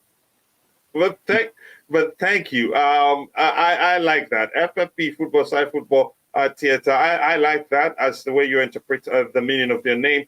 200 million is a new 100 million. Every player has a price and are expendable. I'm afraid that's just the truth. Mount isn't a defensive midfield player. I said that too. Thanks for coach for the spanner, but don't hit somebody on the head with it. He says I'm going to time out Roger. No. But Constantine, big up to my sister Chama Joseph. Now, always nice to see you. And I appreciate you finding time to join. Big up Kachila and the panel. I think we should build the team around Enzo than Mount, as he doesn't want compensation. It was due to his poor form that we brought in Felix. Really? I've seen a lot of theories today. Going through academy does not entitle players to be winners, just as psychology degree does not entitle someone to be the best coach in the world. Let me remix it a bit for you and make it even more clear. But I get where you were going with that. What happens to the other academy players waiting in line like Colwell, Lewis Hall? Do we remember players like Lamptey who left? And there's the Belgian kid who was taunted to get what's the right word for it? But he was excellent then. Musonda. Mount wants to play every game. Every game. It's a question. Does Chelsea? Does Chelsea belong to him? This is what you get when you overrate and overhype average players. Some argument right there. I don't agree with selling Mason. To be honest, he's a slump. But for 3-4 months, he was our best players, game in, game out. Not months, actually. I think the entire season at one point, he was one of the best players. Kukurea, don't get me started. I know that. I know where you're going to go with that. When I say we paid too much for Kukurea, I was crucified. Still don't think we paid too much for him. We needed him. Yeah, we needed him then. Had we been patient, I think we would have gotten him for less or gone for some other player. But because we needed him, and Brighton sensed we were, what's the correct term for it? Desperate? We were desperate. Yeah, we were desperate, and they knew, and they exploited that quite well. Because Man City didn't bulge, so I didn't know why we had to pay that much money for him. He's a good player, and I think he's shown what he's capable of doing. Coach, how much do you think we can get for Mason Mount? For Mason Mount, his banner, it's almost brand new. That's funny. That's bloody funny. I'm not sure. I'm not into that. But good luck. Good to see you here. Big up. Yeah, thank you. Carlo is absolutely on the top of the list. Proven, makes Everton relevant. Has great history with us, and it's a champion. Second would be Jose. Okay, you're talking about your list, not the club's list. Big up Glenn. I hope you're doing well. Big up Coach. Big up Roger. Big up chat. Big up everyone else in the chat there. There isn't a UEFA FFP issue. The issue is with the EPL debt management. 2 seasons ago, we made a 40 million profit after buying Lukaku. The debt is last season. Wow. Hopefully they sort it out. I'm still concerned. Clarity, Charity FC again, a Potter clock broken. Players and staff want to leave. Our fan base standards on the ground. So Kuchila, the main instigator, Roger in Potter's checkbook. It's all madness. Yeah. And Panda who? Panda, the fake news specialist. Maybe you take that one, because all the news you presented, calling me the instigator, that's fake news. But much love to you. I love that comment from you, Panda. I hope you're doing well. And I would never forget, he had the Cobra as his avatar, and I called him Snake the Cobra. He changed it to Panda immediately. But much love. Thank you for 51 likes. Let's get it to 100 likes as soon as possible. I know we can, only if you believe. We still have to review the match as quickly as possible. Let's see what else we have here. FFP noise are coming from mainly those rival club pundits who do not know much about accountancy. Yep, I think I agree with that. Let's see. Don't get your hopes up on Copham. It doesn't mean anything. We can get in a replacement for Mount. Plenty of talented ballers on the markets. Let's see what the club does.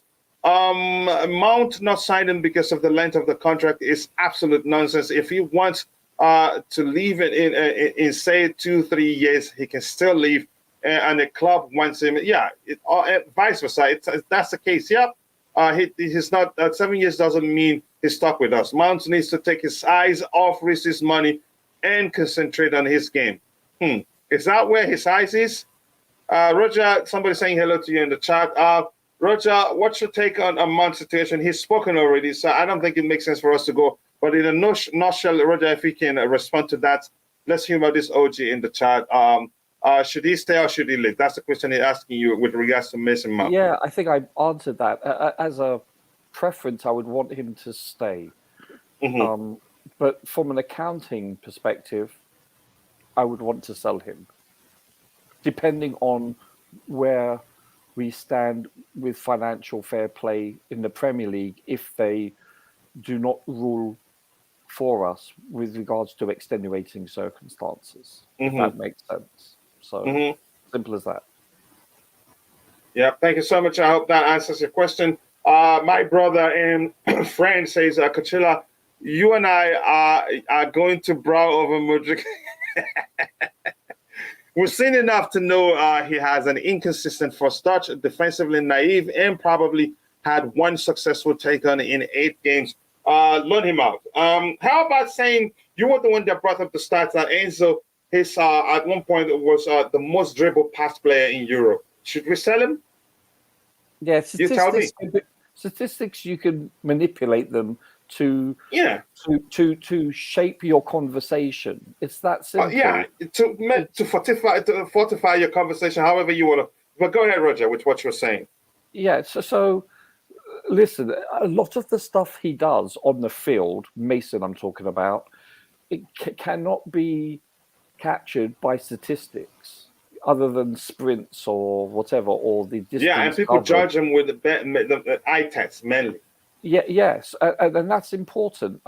Believe it or not, this isn't, and I'm going to say something, and please don't take it the wrong way, but this isn't Serie A or the Spanish league or whatever, or the Dutch league.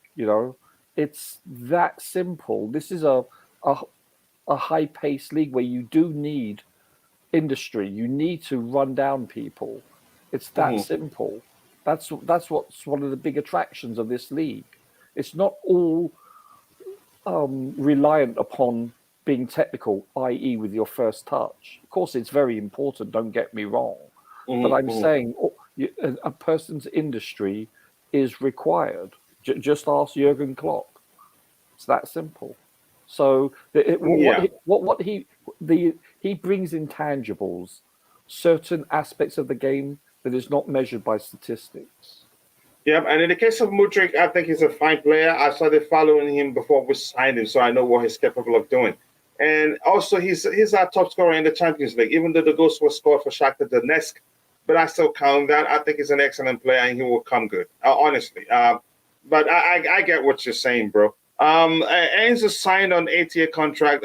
You think if say Madrid comes with 300 million and Enzo wants to leave, Chelsea will sell him one time. That's the truth. If he goes for 300 million, fine, yeah, and then we can get a replacement. It's business. Coach, I'm not. Right? I'm not. Yeah, go ahead. Everything in context, yeah. Yeah, everything in context. Yeah, if that makes sense. So if you're watching, if you haven't, please keep dropping the likes on the stream. We've gained 2 members today, and that's excellent. 2 members, 2 panelists joined, but I want to say thank them. I want to thank them a lot. If you want to become a member, it will help us do a lot that the channel plans to do. More importantly, helping students every month because I've been there myself in the United States, and I know how difficult it can be for any student studying anywhere. So if you can become a member, it's just $2.99. That will go a long way for the channel in terms of the programs we have because we want to be more than just our YouTube content producing a channel or however you want to phrase it. We want to do more to help people, if that makes sense. But thank you. It says, Coach, I'm not in charge, but I think we've completely flogged this topic to death. I am bored of Mount now. Sorry. I think I agree with you, but we have plenty of elephants in the room. It's Mason Mount, it's Conor Gallagher, it's Graham Potter himself. He's a Marmite player, Coach. Sorry? Sorry, I didn't hear that, Roger. In the English vernacular, he's a Marmite player. Marmite is a product. It's a yeast extraction that's very pungent to smell. You either love it or you hate it.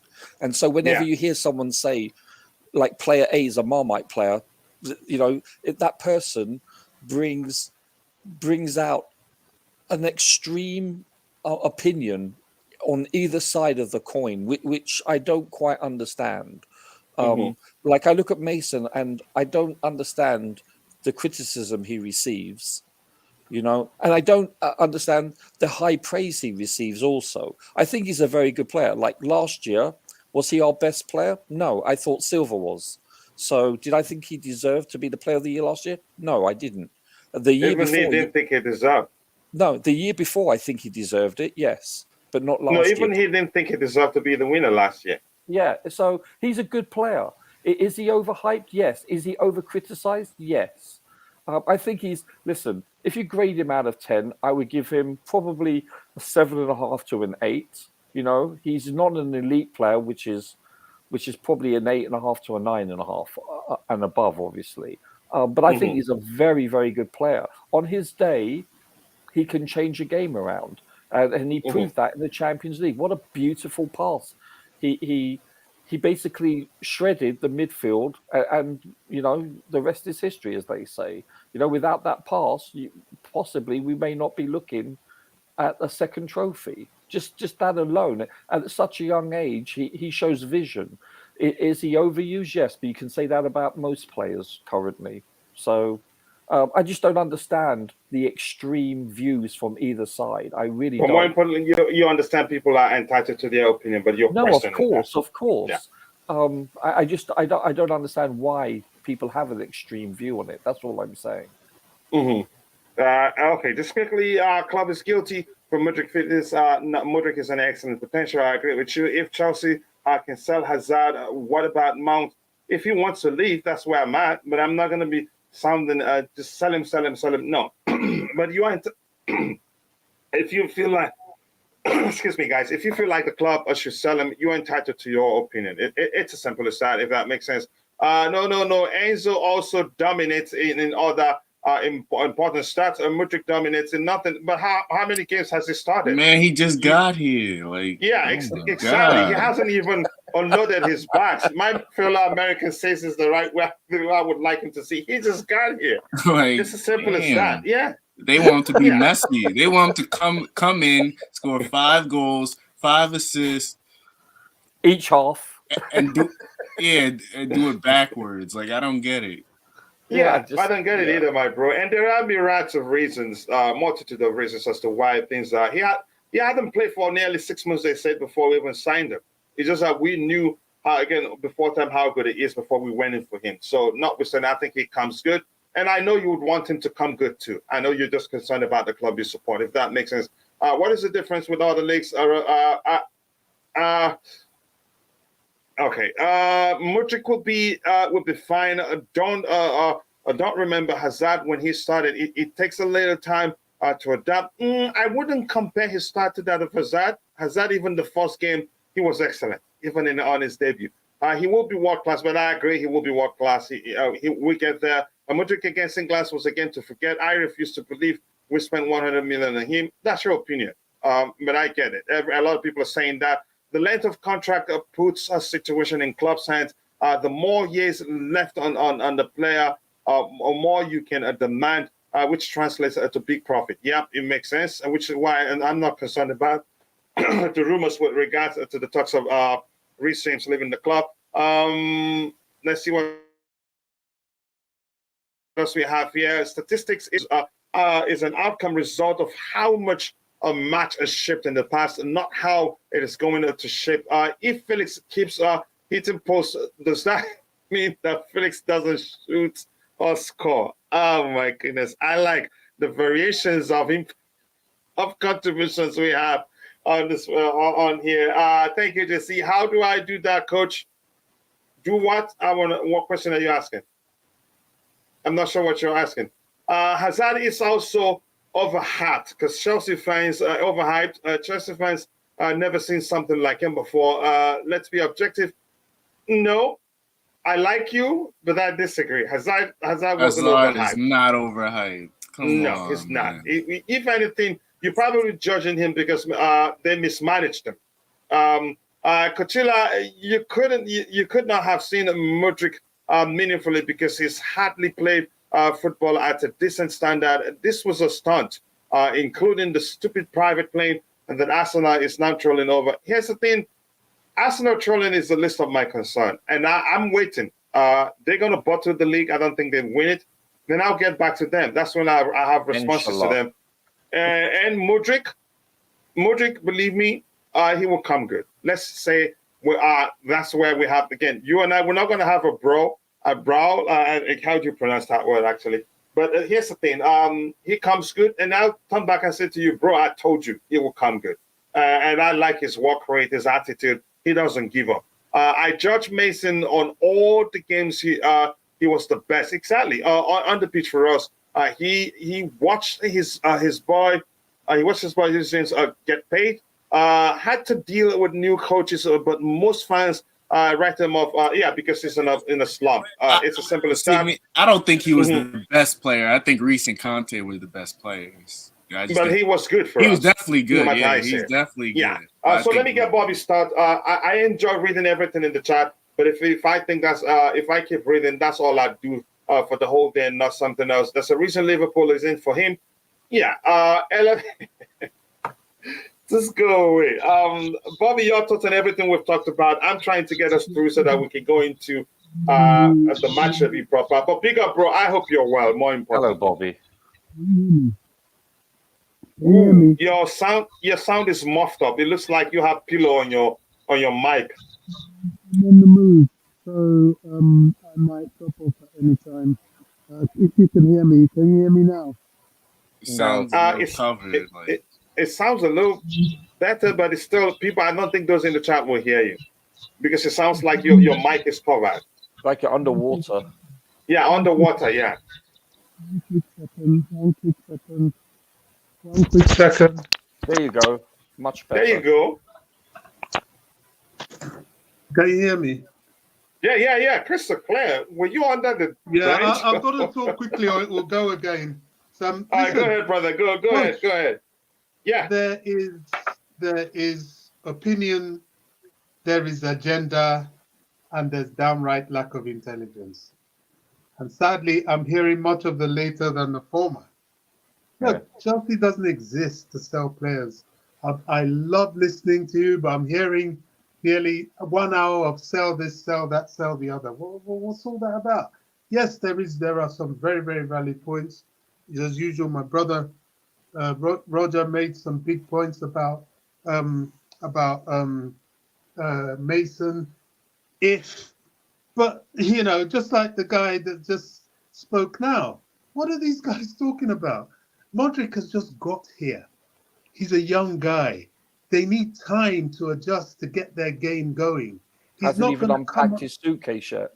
Yeah, he's not just going to walk up on the pitch and start ripping up trees. And what are these guys saying? Oh, send him out on loan. To me, that's just unintelligent. Give this guy at least we've had more experienced players come and need a full season before they start playing. Not to mention a 21-year-old kid. I mean, look at Koulibaly. I mean, he's not even really found his feet completely. So I don't know. Some of our comments are just a bit weird, to be honest. We're not hitting the mark at all. It's nice to listen and drive and listen, but I'm thinking, crikey, who are these people dropping chats? What are they saying? I like hearing good stuff, but if that's what you're saying, oh, sell him, sell him. Crikey, really? Is that the content of your knowledge of Chelsea or your application to football? Nah, it's not good, bro. Not good at all. Yeah, but I can't get anybody to change their opinion. All I can do is just to try to let you know this is what I think, and they have the right to tell me what I think. You need to change their comments, not opinion, because sometimes it's just daft. Yeah, I get you. You're very, very clearly made, and I appreciate you finding time to join, Bobby, even though you're busy. I wouldn't agree that Hazard is overhyped. Hazard was mismanaged at Real Madrid. I think he can do better than that. But for some reason, he doesn't want to leave either. Maybe he wants to stay there and prove a point. I don't know. Injuries and Bogus, too. They're making fun of him with Bogus now. I'm not going to even talk about that. But I'm going to scroll quite a few. We're going to skip comments, switch to the next comment because I enjoy interacting with you. Feded, I'm just seeing you. I hope you're doing well. And Jump Pots Entertainment, I hope you're doing well, brother. Nice to see all you guys. Check out this saying link there. Please don't disrespect Hazard's legacy. Hazard deserves all the hype. You guys should slug it out. Bobby is under what he was under the water, but he's floated right now. I think everything. He might go to Bayern to explore his career. Who are you saying? I'm hearing also, contrary to what was said at first, the Bayern are interested again in signing any player right now. Thomas Tuchel will have to assess the squad till the end of the season. There's need for reinforcement. I think he will let the board know, and they will take any. Facts. Yeah. Absolutely. So that makes more sense. like Yeah. it. So Bobby reporting live from Graham Potter's truck. The blue team again. Bobby sounded he was like under the bench, and somebody said it better under the water because he's busy probably finding the slightest of spaces he can see to join the conversation. The link doesn't work. Okay, you guys slug it out there. I can find the whole link, but just tell him what to search. Maybe just look it up. Okay, you're having a conversation there. I'm glad we're at the very bottom. Bobby. Okay, I'm just going to skip that one. And we're all entitled to our opinions. And Bobby, as much as you're entitled to say whether we should sell Mount or not, Bobby's also entitled to say what you're saying is not the correct. Yeah, but we should try not to make it too personal, not to say it in a way that it comes across to anybody as insulting. It was a good decision. He left Spurs because the pressure was on him. Who are you talking about there? Bobby Torres is a great example too. Even though he was successful at Chelsea, he had a very difficult spell. I wouldn't say he was successful, but he did a lot of good, if that makes sense. Smash the like button, people. 57 likes. Let's get it to 60. And there's a chance we can get it to 100 by the time the show ends. Let's keep it going. Eduardo Mendy, Kovacic, and Maxon, and my bro here says, well said, Smoky Sickness, but come on a bit, come on a bit, thank you for me. I'm not sure, I think a bit mixed up there. But Bobby, that's me saying hello to you. Other clubs being linked to our players is a good thing also. Means max values during transfer. I agree with you. Bobby, the same guy that picked Gallagher over Zakaria, he has the right. Maybe you prefer Gallagher over Zakaria. They're coming for me today, aren't they? Crikey. We're having a conversation. Keep it coming. So good. We're discussing financial losses and FFP issues. To question why we would spend 88 million on a winger that hasn't won a duel in 8 games. Is that 8 games? How many of them did he start? Bobby should focus on expressing his own opinions, and he did that. That's his own opinion. But I get where you're coming from. But yeah, let's see. I hope Modric proves you wrong, brother. I love you, but I hope he proves you wrong. I would say he's called an investment. Like they're investing the money on him. It's not. Go ahead. Like they're paying for what he can be, not what he is right now. Yeah, I was going to do a tap-in on you, but I recall exactly you saying the exact same thing. So I just had to let you say that. I don't want to do a tap-in on anybody today before I get sued for copyright. Enzo and Kova can cook against Madrid midfield, but our forwards, I think we need to find a way to accommodate Kante, even if it is going for a 4-3-3 structure. I like that. Well said, the smoky signal, but please come down a bit. Thank you. Oh, Bobby, you see, Bobby, tone it down a bit. Tone it down. We know you love the club. Shots fired. Bobby came out swinging. The sort of thing I know you, the Bluetooth again, the sort of thing you like to see. Bobby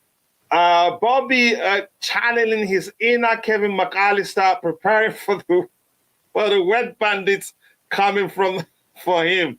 Yeah, that's why we're here. Nobody's stabbing fighting each other here or punching. We're having a debate, so sometimes it can get feisty a bit. If a player does not play to the required standard, they should be sold regardless of how much or how popular they are. Sadak, thank you for that contribution. That's your opinion. We all differ, but I think your argument makes sense too. Before Mount made that pass, the pass came from somewhere and from somewhere. So Roger, don't do as if Mount was. I don't think that's his argument, but we're all entitled to our opinion. Leave Bobby alone, or I will come from America and steal your tea.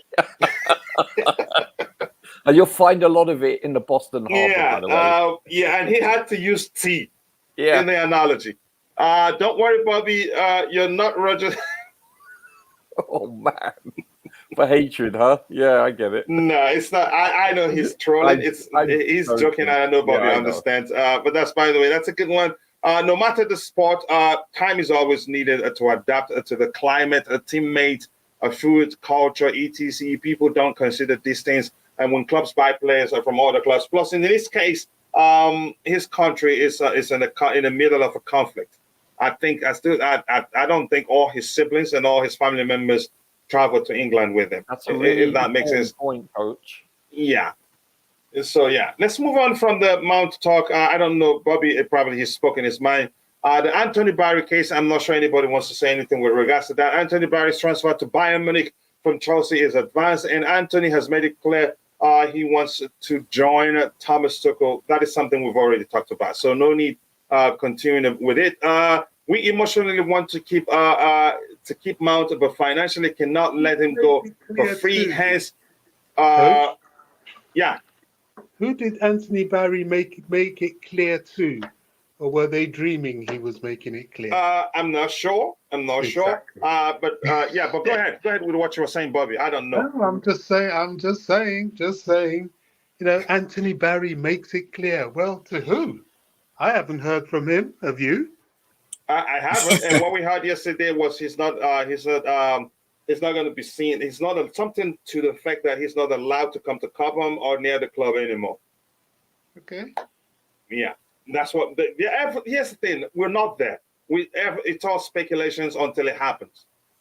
So, good question, good point there, Bobby. So, what Bobby's argument teaches us is not to believe anything until it happens. For instance, in terms of player transfers, if it happens, that's when you say, okay, it's done and dusted. Yeah, he's joined us or he's joined Bayern. But yeah, I get where you're coming from, Bobby. So it makes sense.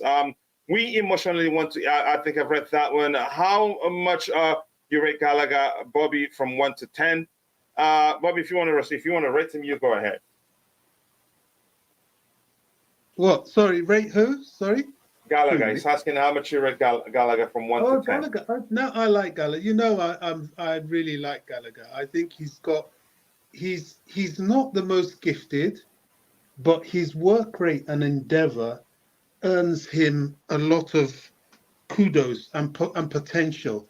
And as I always say, it's not down to me, but if it was down to me, I would convert him and turn him into a specialist, which one of the better coaches can do vis-a-vis Mourinho, although what he did with Mikel was actually a gifted player anyway. But I think you can do that. For example, what happened with Makelele. I think Gallagher, if he's focused, he can become one of the best sixes out there, possibly even in Europe. In my opinion, that is just my opinion. I like the emphasis.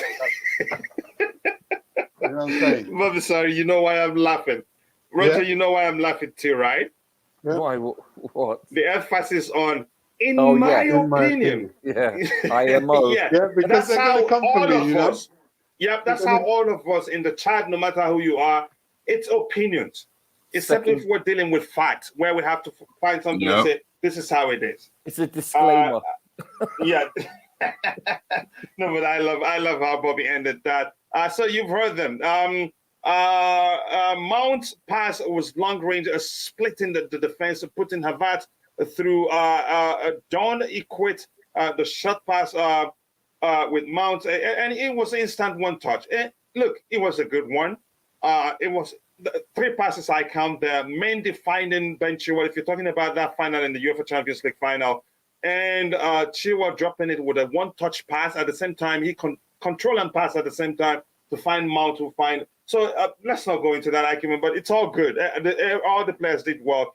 Coach, do you people realize that football is a team sport? A best example is the superstar team of PSG, but fans will be fans. Everyone loves the FIFA game. Yep, change that. It's never going to stop. Coachella, Mudryk needs as much time as possible to adapt, but my problem is people should put same argument to every other player. I do the same for every other player, but I get where you're coming from. If we say that for Modric, we should say that for every other player that we've signed. Yeah. So I agree with you. And that's why we're here, to talk and learn from each other.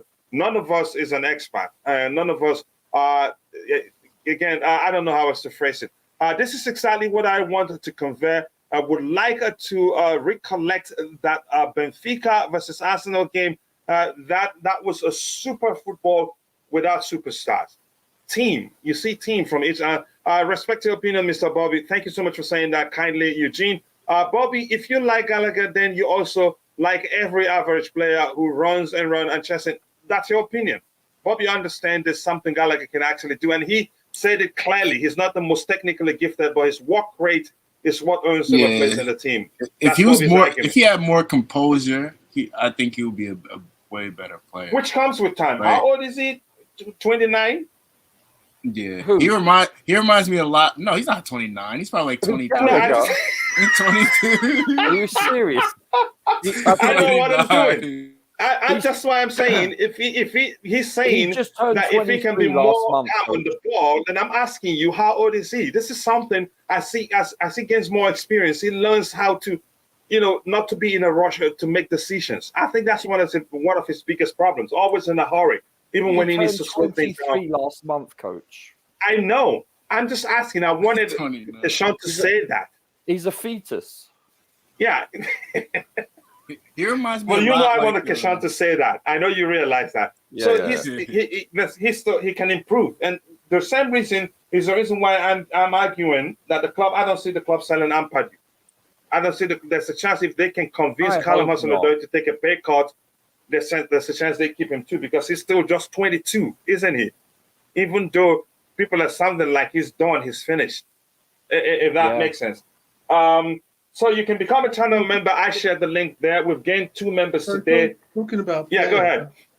Talking about players, I've actually been going and watching the under-9s for the past month, really. Mm-hmm. And there's one kid, I've got to get his name, and I'll perhaps on Saturday I'll raise his name on your platform when you're doing the pre-match. But this kid, wow, under 7. Now, at that age, they just play. There's not really much about them. You can suddenly get a situation where all 10 of them are chasing after the same ball. After Like our first team. Yeah, yeah, yeah. But this kid, I just think he's going to be special. Simply, he's ambidextrous, left foot, right foot. He just does things, He just instinctively, fantastic. And I'm really excited by it. I'll just recommend anybody, if you can get a pass, onto Cobham, come and watch these kids. We have such a fantastic academy, and I'm so thrilled that I've managed to get back there and watch them. No, they're doing some good stuff there, especially the coaches. Some excellent stuff, really. Yeah, thank you so much. What's your thoughts on the new wonder kid we're scouting? Who cannot remember his name, but he's a striker.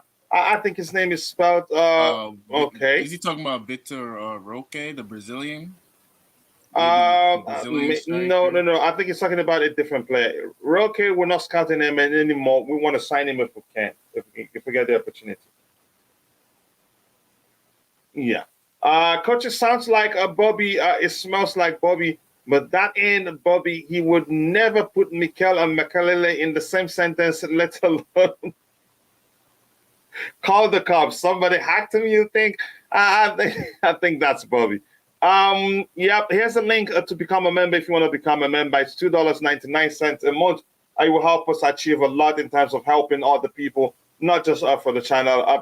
Thank you so much. Okay, Roque, I think we've gone beyond scouting. We want to sign him, but I don't know if it's going to happen. How do fans watch 2 professional coaches rely on Gallagher in key games and then call them average? A PlayStation is a curse. How much you rate Ruben Loftus-Cheek?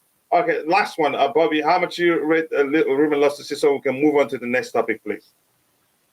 They're coming for me today. They're coming for me today, aren't they? Ruben, right? I'm going to say good things. I've watched Ruben from a very young kid, and I think Ruben was very unlucky with his with his injury. I think that injury has left some level of permanent damage to his potential. However, Ruben is every manager's dream. When he's fit, he's one of the best players to have in a squad because of his flexibility, because he doesn't complain. He's He's very versatile. happy to be at Chelsea. He will come off the bench and do whatever you like, which is a very rare thing in a player. And I think that's born of the fact that he's come to realize that because of his injury, he's not quite that player he was, and he wants to do what he can to be useful and needed in a team. Ruben is one of the players I would not sell for sure for that I reason, wouldn't. because he's very, very flexible, very, very useful. And as with all our players, really, the important thing is to keep him fit. And you can see what a fit Ruben does when he plays right back. You don't even miss Reece James, and that is some statement indeed. So yeah, I rate him highly for what he can do for the team. Yeah, Let me be a bit controversial here, or maybe to some. But if you know Ruben quite well, you know I'm saying the truth. Ruben Loftus is going to be one of the most technically gifted players ever to have come through the Chelsea academy, and I can guarantee you that. Yeah. After Especially the when he was injury, younger, he had a serious setback and hasn't had a chance to actually play in the position where you could argue of all the 8 we have at the club right now, he's the most equipped. He's the best in terms of that position. But unfortunately, people are judging him from the times he's played as one of the deep-lying midfielders. Even in the wing-back position, actually, I enjoy watching him there than James because of the way he fulfills the role. But that's not saying he's better at fulfilling that role than Rich James, because he fulfills it as a midfielder. He helps overload the midfield in the attacking area and all that. He's an excellent player, I have to be honest. But he hasn't gotten the chance to play as an 8. He's one player, if Pep can see the opportunity to sign him, he'd sign him. Because of what he likes, more importantly, he likes to keep the ball on the carpet. He's a good passer of the ball, actually, but because he's been playing deep, it's difficult to see the best of him. That's what I think. Bobby, it looks like you wanted to add something to that. No, you're absolutely right. You're absolutely right. I'm concerned I might drop off because I'm going to a place where the reception isn't good. But yeah, I No worries. 100%. People don't appreciate Ruben post that injury, and it saddens me. And often he plays with injury, and because of his size, when he's injured, he doesn't look that good. He doesn't give his best. But when he's fit, wow, he's the ultimate player in many ways and perfect for a squad. And He's I don't technical, he's strong, Yes. he's versatile. Yes. He can every actually squad finish. needs It's just that guy. he's been quite unlucky. Yeah, he's technical too, and he dribbles with the ball nicely. Yeah. He has a lot of positive attributes. They far outweigh his negatives, far, in my opinion. I totally concur with Bobby. This Seriously. was a geezer that Tuchel used as centre back in an FA Cup game, and we didn't even notice. That's All how you- flexible he All is. you have to And- do, gentlemen, is ask yourself, where would we be this year without him? Yeah. Who would we have put in place? Who would we have played? And remember, Sarri even used him as a striker at one time. He Yeah. can play anywhere. Conte did. Oh, Conte, that's right. Yeah. But then Use that him was as a number 9. that was before the injury, when he was really beginning to hit his potential. I think he has a place. He's a keeper for sure. Yeah, he has a place. Ruben should be a keeper because of his versatility. How versatile he can be. I agree with you. I rate Bobby higher than Ruben Loftus, to be honest. Put Bobby in the midfield and we win the league. Okay. Bobby, we need to reduce that 121 million. Out of interest, who are you actually selling? Wow. Let's just quickly. Okay, Bobby, you can answer that one so that we can switch topics and start going into a match preview. Go ahead. Since some people live for selling, the players that are going to go and should go, as far as I'm concerned, are the fringe players and the players that we know want to go.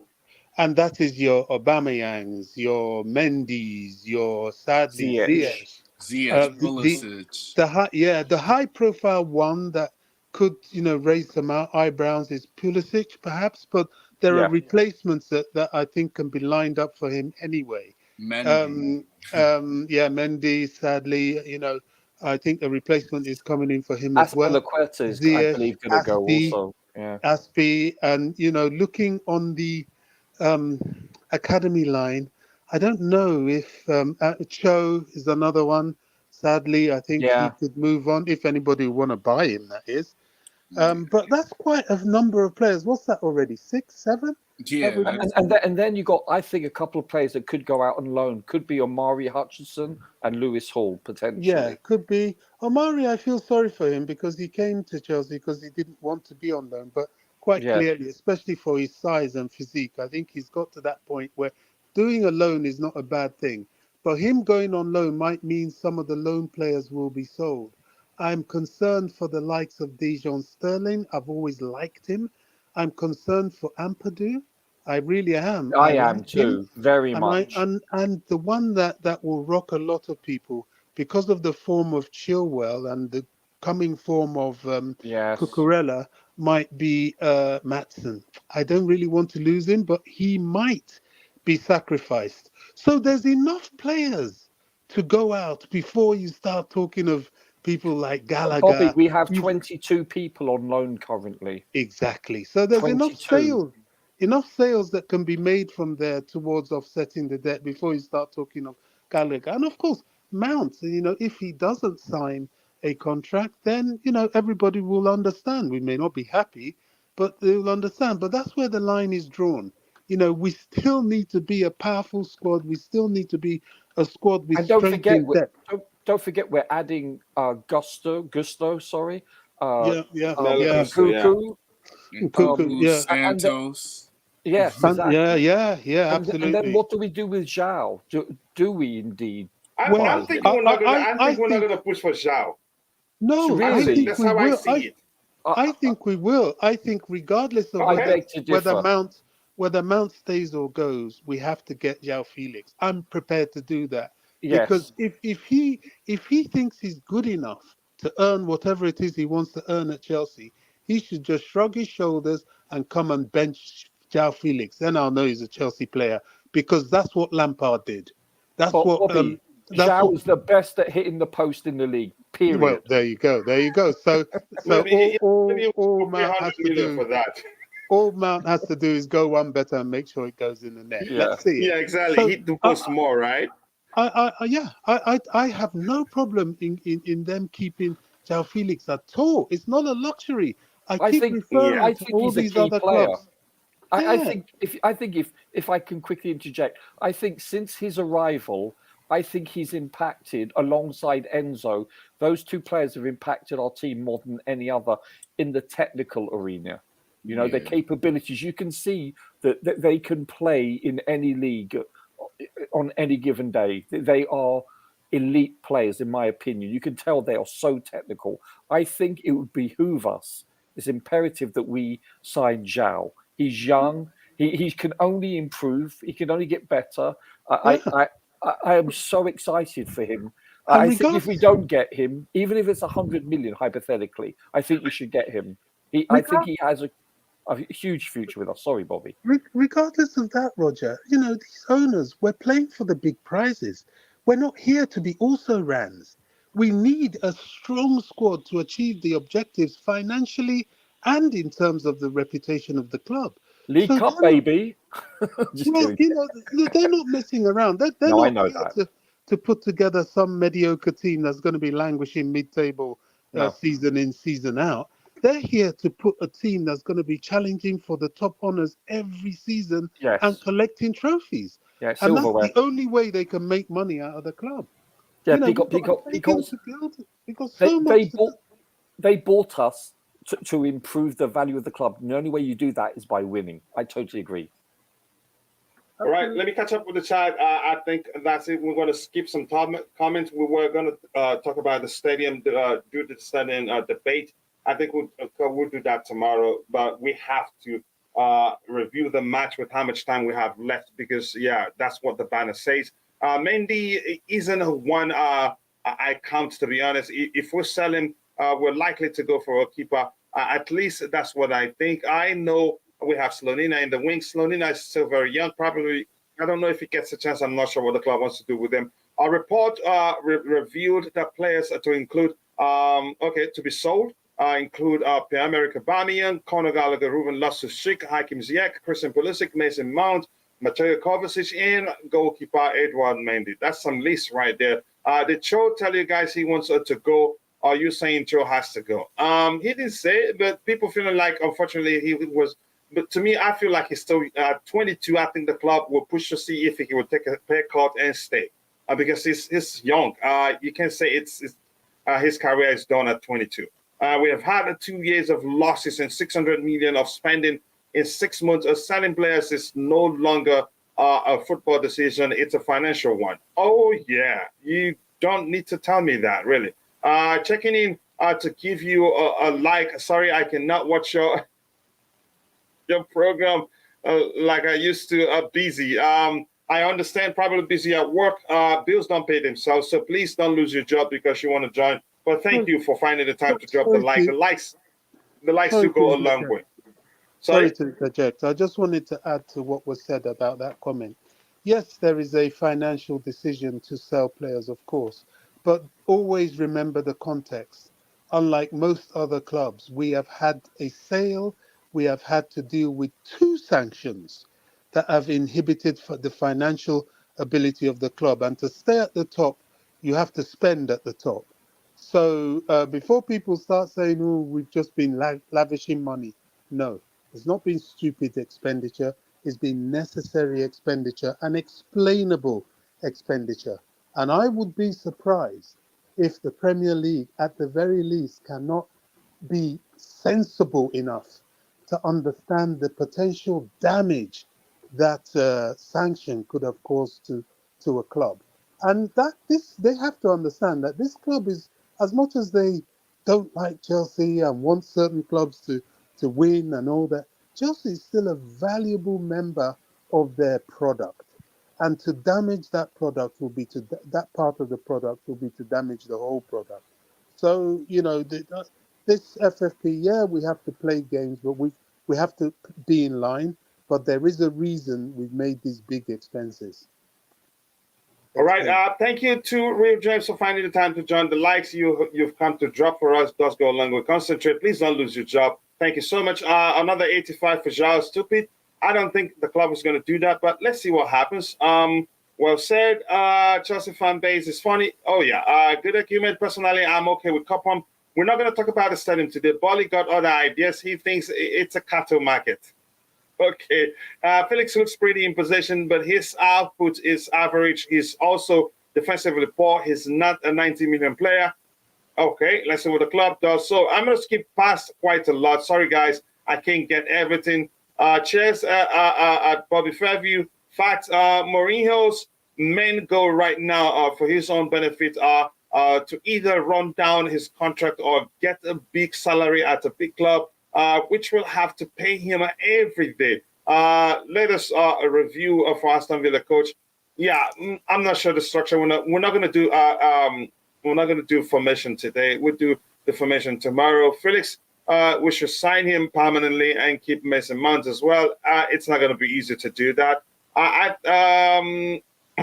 think, Bobby, you don't understand how depth needs to look like. Okay, that's your opinion. I want us to really start talking about the next to review the match. So why did they hire Potter? I don't know. It's funny. I saw Hazard was overrated because we hadn't seen someone like him yet. And we do the same exact thing with Felix. We have been deprived of a techie player, so he looks amazing, everyone. Okay. Bobby wants some players to go before Gallagher because he likes Gallagher. Yeah, he has every right to think so. Good argument there. Okay. Ruben Loftus-Cheek has been helpful. It makes no sense selling a player who does not complain. Mm-hmm. On the other side, just like Mudryk, it is his first year in England, first few days in England. So you have to give him the benefit of the doubt. It's as simple as that. Let's say, okay, right now on the Blue Chelsea, Mudryk Fofana, a future Chelsea star who, rarely gives a playing minutes. In fact, he often plays Pulisic, Ruben Loftus-Cheek, who has played for a long time, but cannot make a difference. Coach, my son ate so many candies that he feels like sick. Before he starts getting fed up of candies, I asked him to give away some of those to other kids. The analogy we're using here is driving me nuts. You and me both, bro. Internationals and it doesn't help that a certain striker scored 4 in 2 games. Oh yeah. Bring home his new Gentile future Levi Caldwell. Okay. Okay. Now I'm gonna stop. I'm just gonna scroll to the very bottom of everything. So other topics I don't think we'll talk about. This is with regards to the stadium. I think we have to discuss that some other time. Let's talk about this game. Roger, I'm going to start with you, Roger. The form-wise, team form-wise, it's balanced, really. Look at it. In 1, 2, 3, 4, 5 games, we won 3, drew 1, and lost 1. To them also, they won 3, drew 1, and lost 1. And the draw isn't a goalless draw. It is, 1-1 draw for them, 2-2 draw for us. It looks like good evening. He's been doing a good job there. I know people underrate him. I think he's a good manager. Who's the manager again? Good evening. Unai Emery. Emery. Yeah. Listen, on paper, we're playing at home. That's a big difference as opposed to playing in Birmingham. I don't know. What do they normally play? They play with a back 3? Let me look at that. I think I think they will give us the default as it's with regards. I have to let's check. Let me look at their previous games. Under Unai Emery. Let's look at this one here. We can always go back. This one here. Oh, they're changing how they present this. So 4-2-3-1. This one here. So I'm going to go to some other games they've played. Let's see if they play predominantly with that structure. 1-1 draw with Aston Villa. What structure did they play? Momentum. This is new. I have to learn how to read that. Let's see what else they have here. 4-2-3-1, another game. So I'll go one more game to see what structure they used. A 1-0 win against Crystal Palace. It's looking, we can say with 3, I think 3 should be enough to tell us that's what they use predominantly. 4-2-3-1 also. So that's the structure they use predominantly. Yeah. So let's go back to our game with them. Go ahead. You've seen the structure. Go ahead with what you were saying. Yeah, we played them. When did we play them? We played them very early on, didn't we? Club friendlies. They beat us 1-0 in December 22. That doesn't count. We I think in October for Premier League we beat them away 2-0. I think we have the in terms of we did recent result. I think they beat us only once in a friendly, but the rest we beat them in all of them. 2-0 here, 3-1 here, 5-4 EFL Cup. That sounds like penalties, and then 3-0. But go ahead. Yeah, it's going to be an interesting game.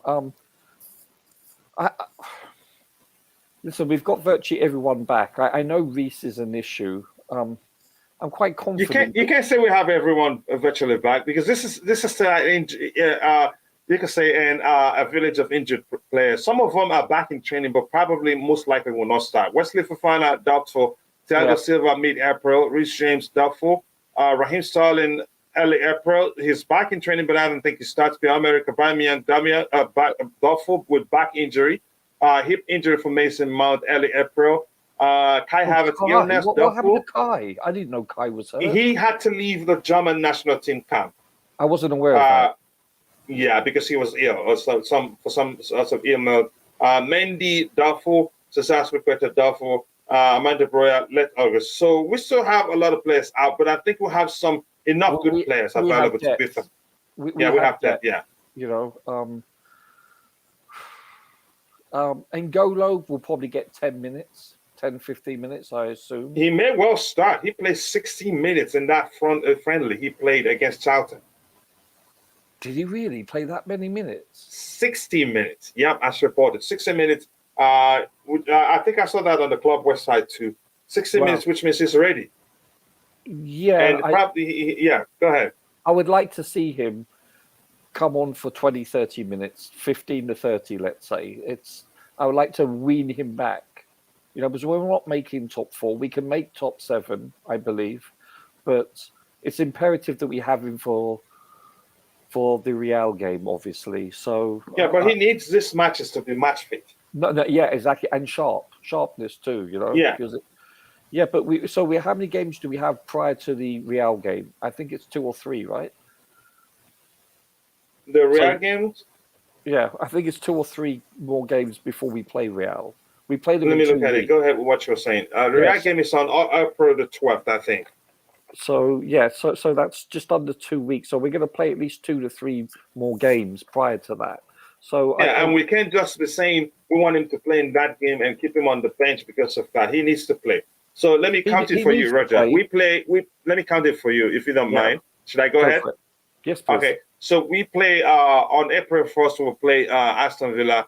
On April the 4th, wow, they're coming in thick and fast. We'll play Liverpool. Yes. On April the 8th, we'll play Wolves. Then on April the 12th. So that's 3 games. So if we're counting that one, three games before the Real Madrid game. Yeah, so you can incrementally increase his minutes, let's say he plays so I would say incrementally increase it by 30 minutes each game, or whatever the medical team says. But so if he does indeed play X amount of minutes, that's a huge added bonus. What's going on with Zakaria? Is he fit now? Can he play? He's been fit for a while, but I don't think Graham Potter will prioritize him over N'Golo Kante.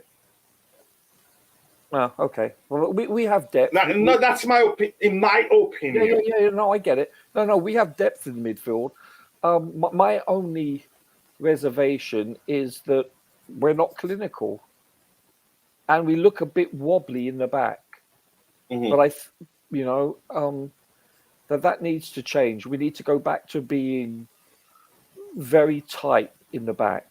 We need to stop conceding goals and get back to the basics defensively and offensively. We just need to be clinical.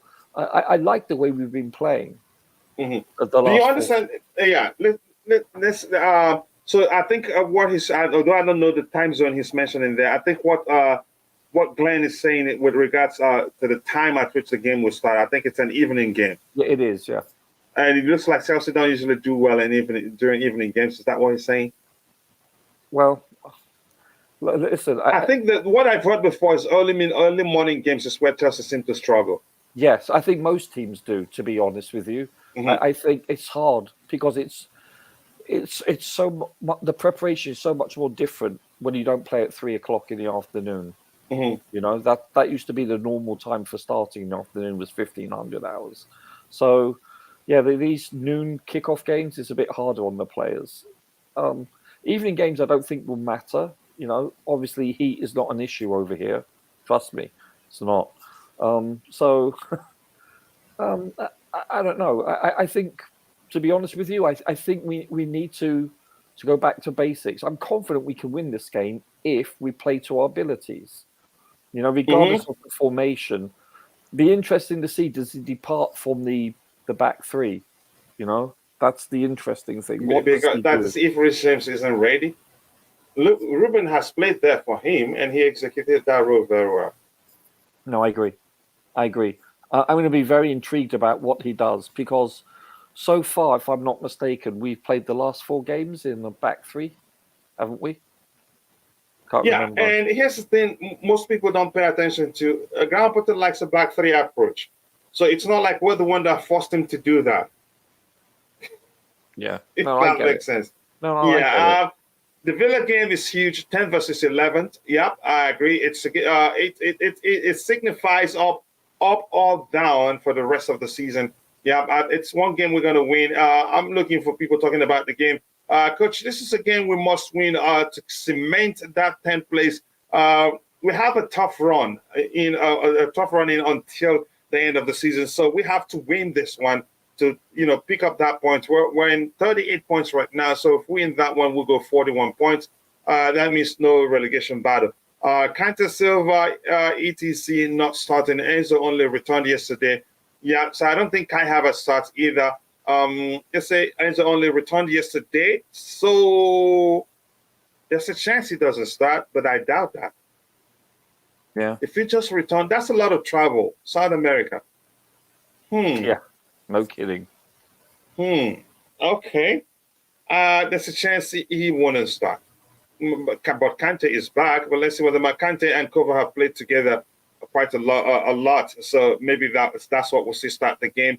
But Enzo maybe comes on later. Kante, duet Enzo fans. Okay. Let's see. We lose this game and Villa leapfrog us. Oh my goodness. I'm gonna block this guy. Who's that guy there? His feet. He played for Sweden. Who played for Sweden? Oh, the Swiss international Zakaria. Yeah, his feet. I knew. Yeah, Zakaria. Okay, yeah, he played for Sweden. But he's been fit all along. I don't know, for some reason, Graham Potter don't value him. Zakaria played for Sweden on Monday, so he has to travel too. Havertz and Zhao together up front. It's not good for clinical. This is a huge game when we can potentially steal our destiny. 40 points here. We need to win that one. And when we're not clinical, Roger isn't the more isn't the move to bring on more attack to get the job done.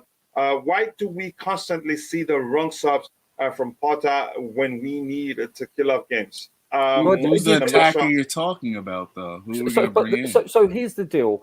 If and you can say this about every team and every coach. Like I'll use Klopp as an example.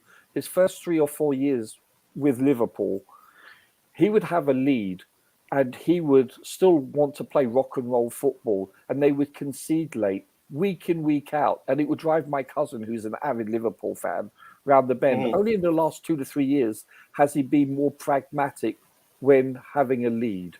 You know, not even pragmatic enough. Well, no, but by his standards, you know. And so you look at Mourinho, he would shut up shop with a 1-0 lead, and invariably he would win.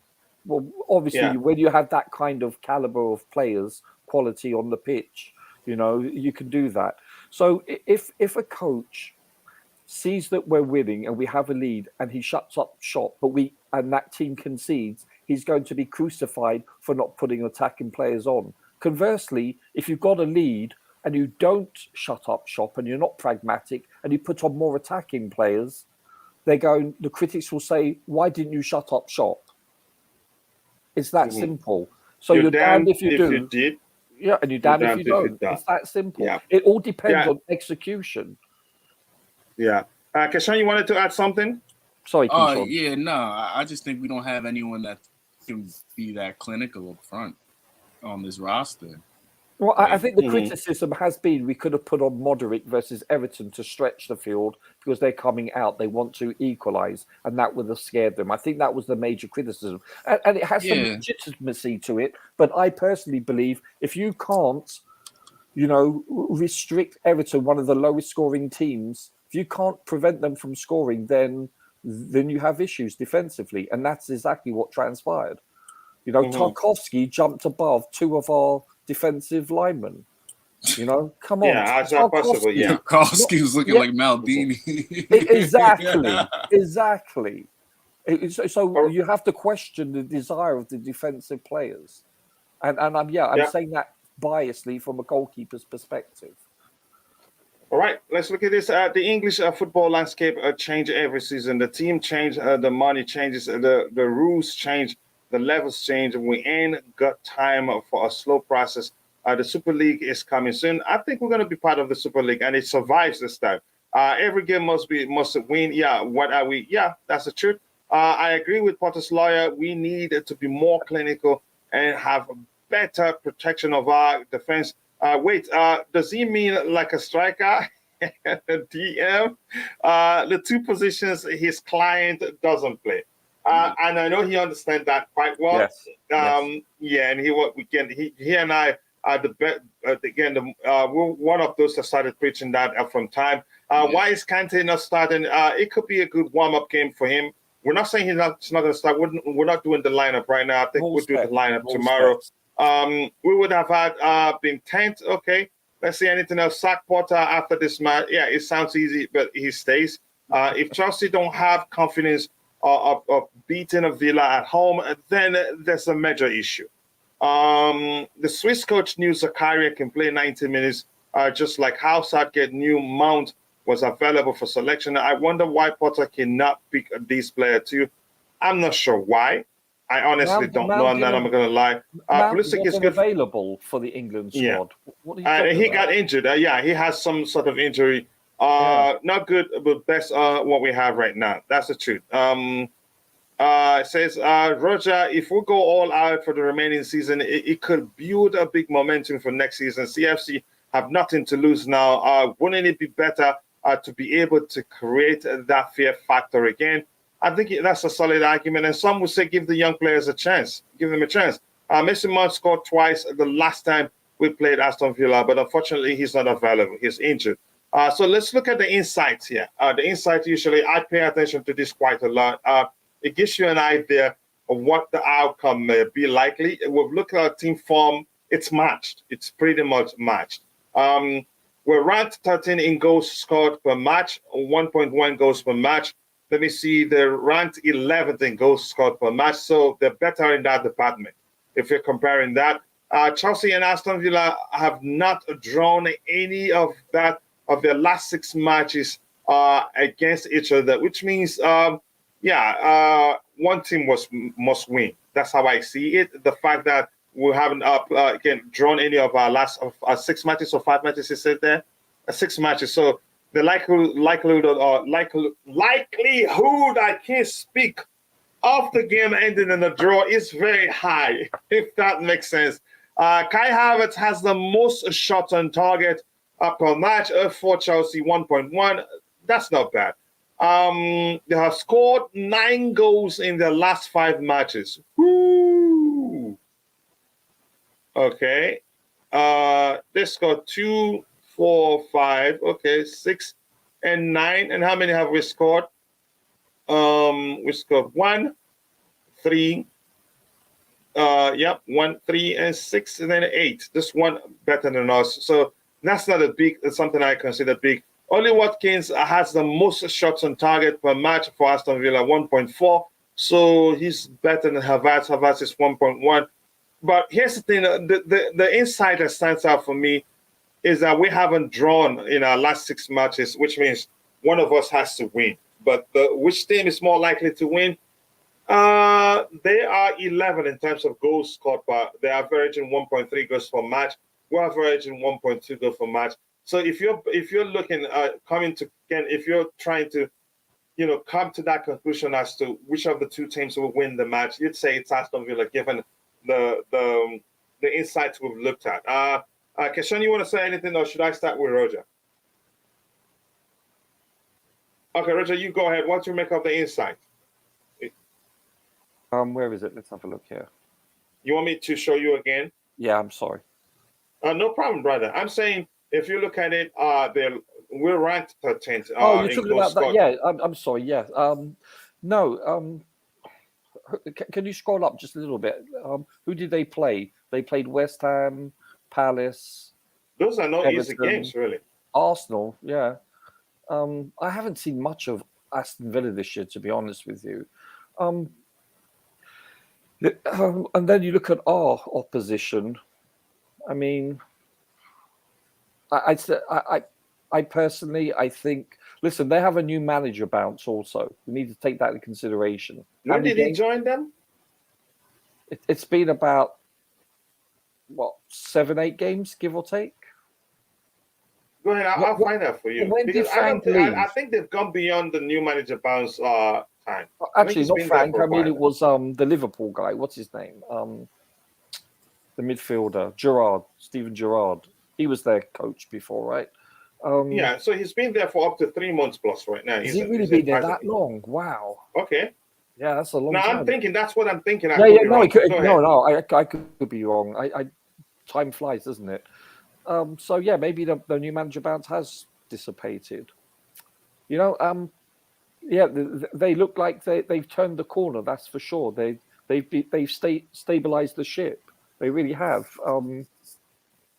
not very high scoring. I mean, okay, versus Bournemouth they did. I mean, listen, on any given day, I still think because we're playing at home, and I think we've been playing quite well as of late.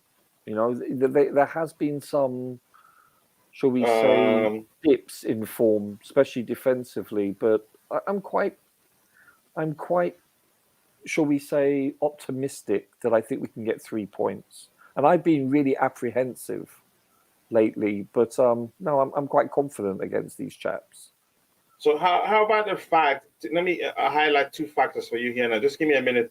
Just for fun, Roger, can you quickly break these odds down? This odds down that says just for fun. The bookies odds: Chelsea win 8-11, draw 29-10, loss 24-5. So what do you make of it? Can you break it down too? Yes. So a win, meaning if you put £8 down, you get 11 back, right? Or 29-10. Yeah, these I think that's the odds. That's the odds. Yeah, go ahead. Yeah, so we're the favourites. To win. Yes, but actually to draw, it looks like that the. Oh no! To draw, if you put £29, you get 10 back, and to lose 24-5. So yeah, we're the favourites. If I'm reading this correctly, but you know what though, I never go by bookies. I don't gamble. B, they're often wrong. They really are. Where is Aston Villa in the table? By the way, it'll be interesting 11th. to know. Are they 11th? It's like. They're on the same points as us, it's more like aren't they? rivalry. Yeah, because actually they're on the same amount of points as us, aren't they? Let me look at that again. They are 38, but they have -4 goals and we have 1. Yeah, +1. Wow. Yeah, +1. Yeah. So I think the goals were better. This highlights and they scored more goals than us. They scored 39 in no. 35, yeah, they scored more goals than us, but they conceded more too. Yeah, well, they scored 35 goals. We scored 29 in total. They conceded 39. We conceded 28. Yeah, that's because they don't hit the post, coach. Yeah, and they've actually lost more matches than us, but we've drawn more. Yeah. Yeah. So thank you. Mount didn't get injured between the time he got called up to England and the time he was withdrawn. Some of us aren't prepared to accept the club's prop, particularly when it insults our intelligence. Okay. Manson said, trolling everyone. Let's see. Mount wasn't fit and has an abdomen issue. Gone are the times when Chelsea is going into a match and we know we're winning. It's really embarrassing after spending 600 million. Here's the thing. I think I can say the same. I usually don't talk about too much whether we win a game or not. But you can say I strongly believe we have a team that should be doing better than we've done so far. Big up everyone. Request everyone to go to EPL website and vote for Czech, Cole, and Terry to be included in the Hall of Fame. Wow, that is a true Chelsea man speaking right there. So thank you so much for saying that, Jesse. Please go do that so we can support our person. Villa fans are coming for a win. 2 years ago, they'd be happy to not concede too many goals. But right now, I think they're playing differently, and they're playing better. They played for a while under what's his name? Under Good Evening. Look how far he's brought them up since he took over, because they were in the relegation battle. That was why they had to let go. You can argue that was why they had to go. Gerrard go. Go ahead, Keshawn. You wanted to say something? Yeah, I did, but I forgot. Sorry. You're so American, bro. It's not funny. But much love to you, bro. With the caliber of talented players we got, or any other coach could have made a top 4 except for Graham Potter. Wow. Mike Lott, that's some argument right there. But big up, thank you for finding the time to join us. So, Roger, here's the 2 things here. The fact they're better than us in the department of goals scored per game, 1.3, and we're 1.1. you could say, and the fact that it says for the past 6 games we played against them, none has ended in a draw. Yep, against each other, Chelsea and Aston Villa has not drawn any of the last 6 games. So, which means there's most likely there must be a winner. That's what I'm. Yep, there must be a winner. But to me, given the insights we looked at here, the fact that they're scoring more goals than us, that winner may end up being them, being Aston Villa. Your thoughts, Roger? Or you don't think so? I mean, yeah, I'm quite shocked that there hasn't been a draw, but no, I have no problem. I think, listen, this is bad. This highlights the fact that we're not putting away enough goals. I mean, to have only a +1 in our goal difference, that's shockingly poor. This is a statistic, because I think we haven't conceded that many. We're like 3rd or 4th in the league, I believe. And we have quite a few clean sheets. Like 1/3 of all our games are clean sheets. It highlights our inability to put the ball in the back of the net. It really does. And you can say, well, you're using the wrong formations or the wrong people out of place. No, it's the fact that we've created, our XG created enough chances. I believe the fact that this is highlighted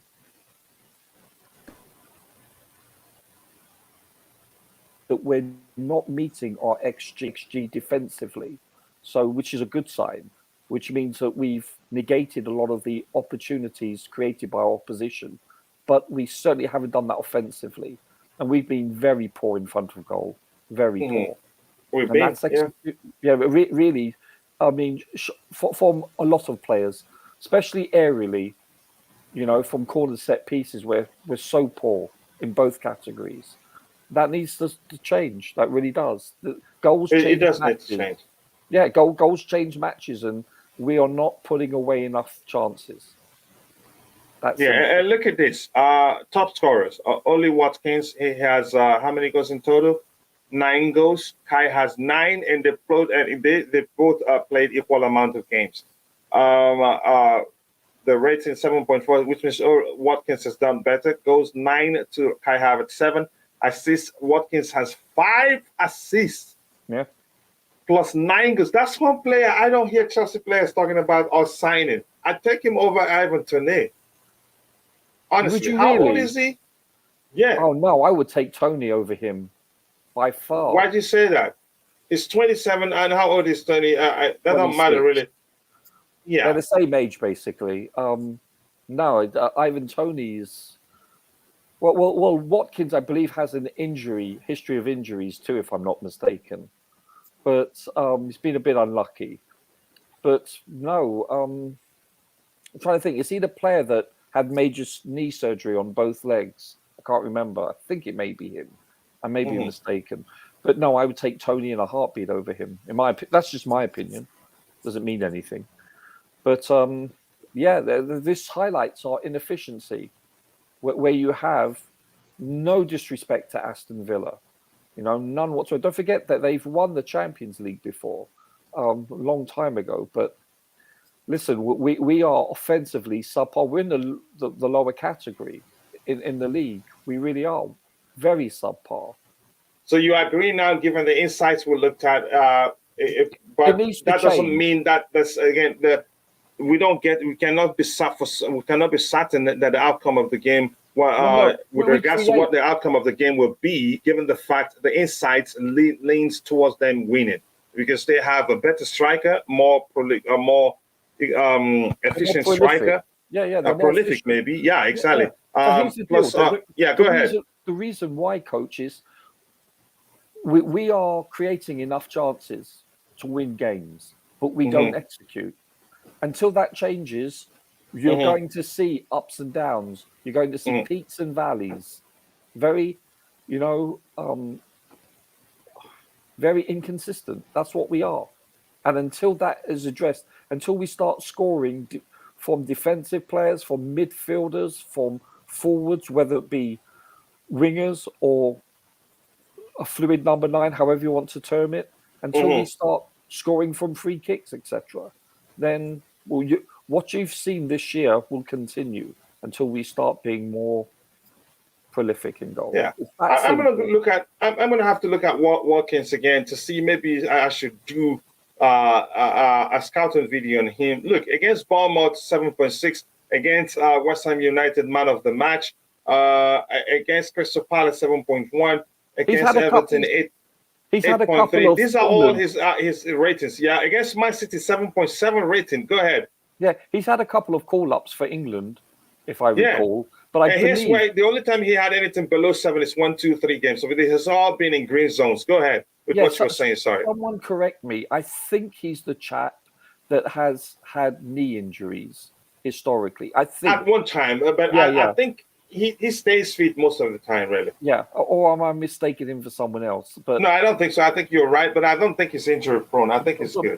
But he's had a couple of England call-ups, but he's never, well, because of Kane, hardly anyone gets to shine in that position. Yeah. Does that make sense? So we've never truly seen anyone other than Kane have any potential playing for the national team. For Villa, didn't Ollie Watkins come from Brentford? I'm not sure where he come from, but I just remember he's a fine finisher. That every time he finishes, it reminds me of Nicholas Anelka. It's more of finesse than power. I think, if I'm not mistaken, he may have come from Brentford. Mm-hmm. I can't recall. I think so. I don't remember. About 2 or 3 years ago. But yeah, he's not. But no, don't get me wrong. I'm not putting him down. It's just, I'm not saying you are. It's a legit concern. Yeah, no, of course. Any team is, especially, listen, on our day, we can beat anyone. Conversely, on our poorest day, we can lose to everyone. Let's be real here. Listen, can't look at it through rose-colored lenses, through a prism. You have to be objective. And until we can show that we're consistent both defensively and offensively, then we are subject to ridicule, and rightfully so. So, listen, I'm pleased with our last 4 games. I'm pleased with the opportunities we've created. Disappointed with was it the Everton game, our last game, I think it was, where we just conceded poorly. That hopefully that's a blip. That's an exception to the rule, because we've been playing quite well otherwise. All right, thank you so much, Roger. I'm going to catch up with the chat and we'll call it a day. I have to go help my son get ready for school. Villa are coming up for us for real. They want the scalp, the point, the smoke, and the banter. I have spent 1,000 on season tickets, 67 different English grounds, and all around Europe. Why did I even start reading that? How, Coach? Graham Potter still our head coach? If yes, please tell me what is our standard as a football club. Okay. We're Chelsea. I think we'll bounce back. That's all I have to say right now. Kachila, if money isn't a factor of why we have to win games, why spend the money then? Yeah, it doesn't make sense. We spend the money to be better, to be able to win games, to be up there, to be competing on all fronts. The real Kachila doesn't watch these Chelsea games. It's bad for his blood pressure. Okay. My goodness, this is hilarious. Watkins was good with Grealish. He was better, but he's shown that he can do without. Again, even without Grealish, Grealish, Jack Grealish, he's still good. I think he's Grealish, right? He's a fine player. Toné would be great to have. I wouldn't mind him really. Only Watkins gave us so many problems at Villa last year. I am with you, Coach. Shocking, he's never been in the conversation. I think he's a fine player. With a strike like Toné, we will create less chances. But Watkins, you can see he has 5 assists and 9 goals. That's excellent, really. We need someone like Kolo Muani. Muani is fine. Let's say if the club wants him. If the lineup is wrong, then the execution will be poor. Let's see anything else. I want to call it a day, people. I want to say thank you to all the people in the chat that has found time to join the show, and those on the panel. Roger, I can't thank you enough for becoming a member. I know I said you shouldn't do that because you're a panelist. You provide lots of value as a panelist. Pleasure, sir. but please don't cancel it. I won't. I shall not. No, I'm just kidding, man. But thank you. But really, bro, you shouldn't. You provide lots of value, and I owe you a lot.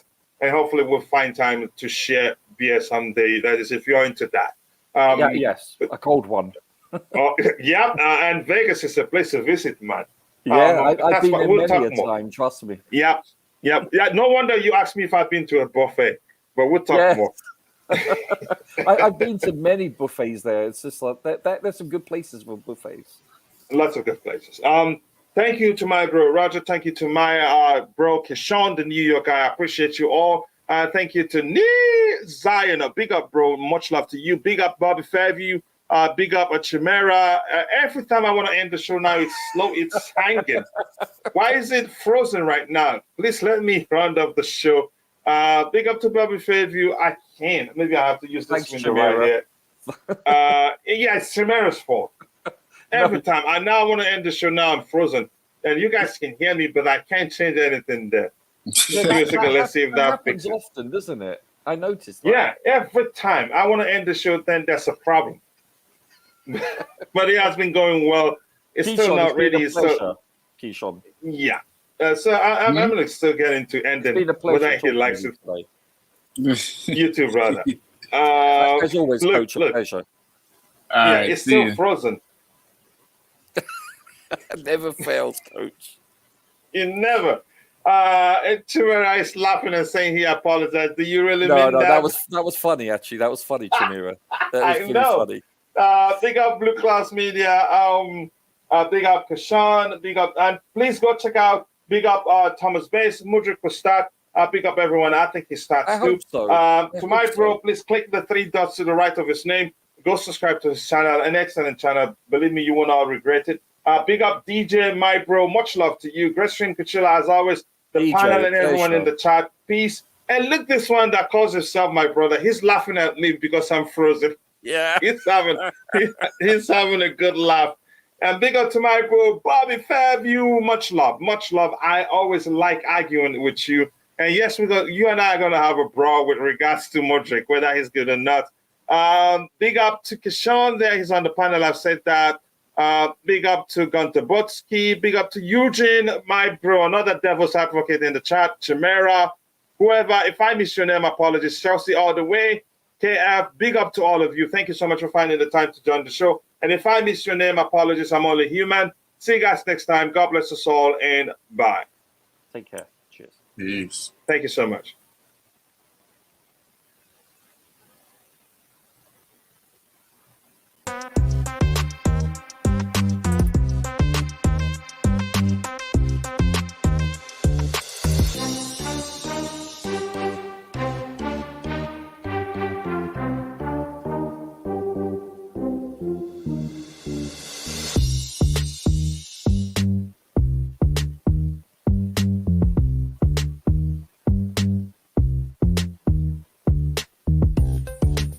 And big up, Jesse. Sorry, Jesse, I forgot to mention you now. Big up to you, bro. Much love, and thank you for becoming a member today. You know I love you.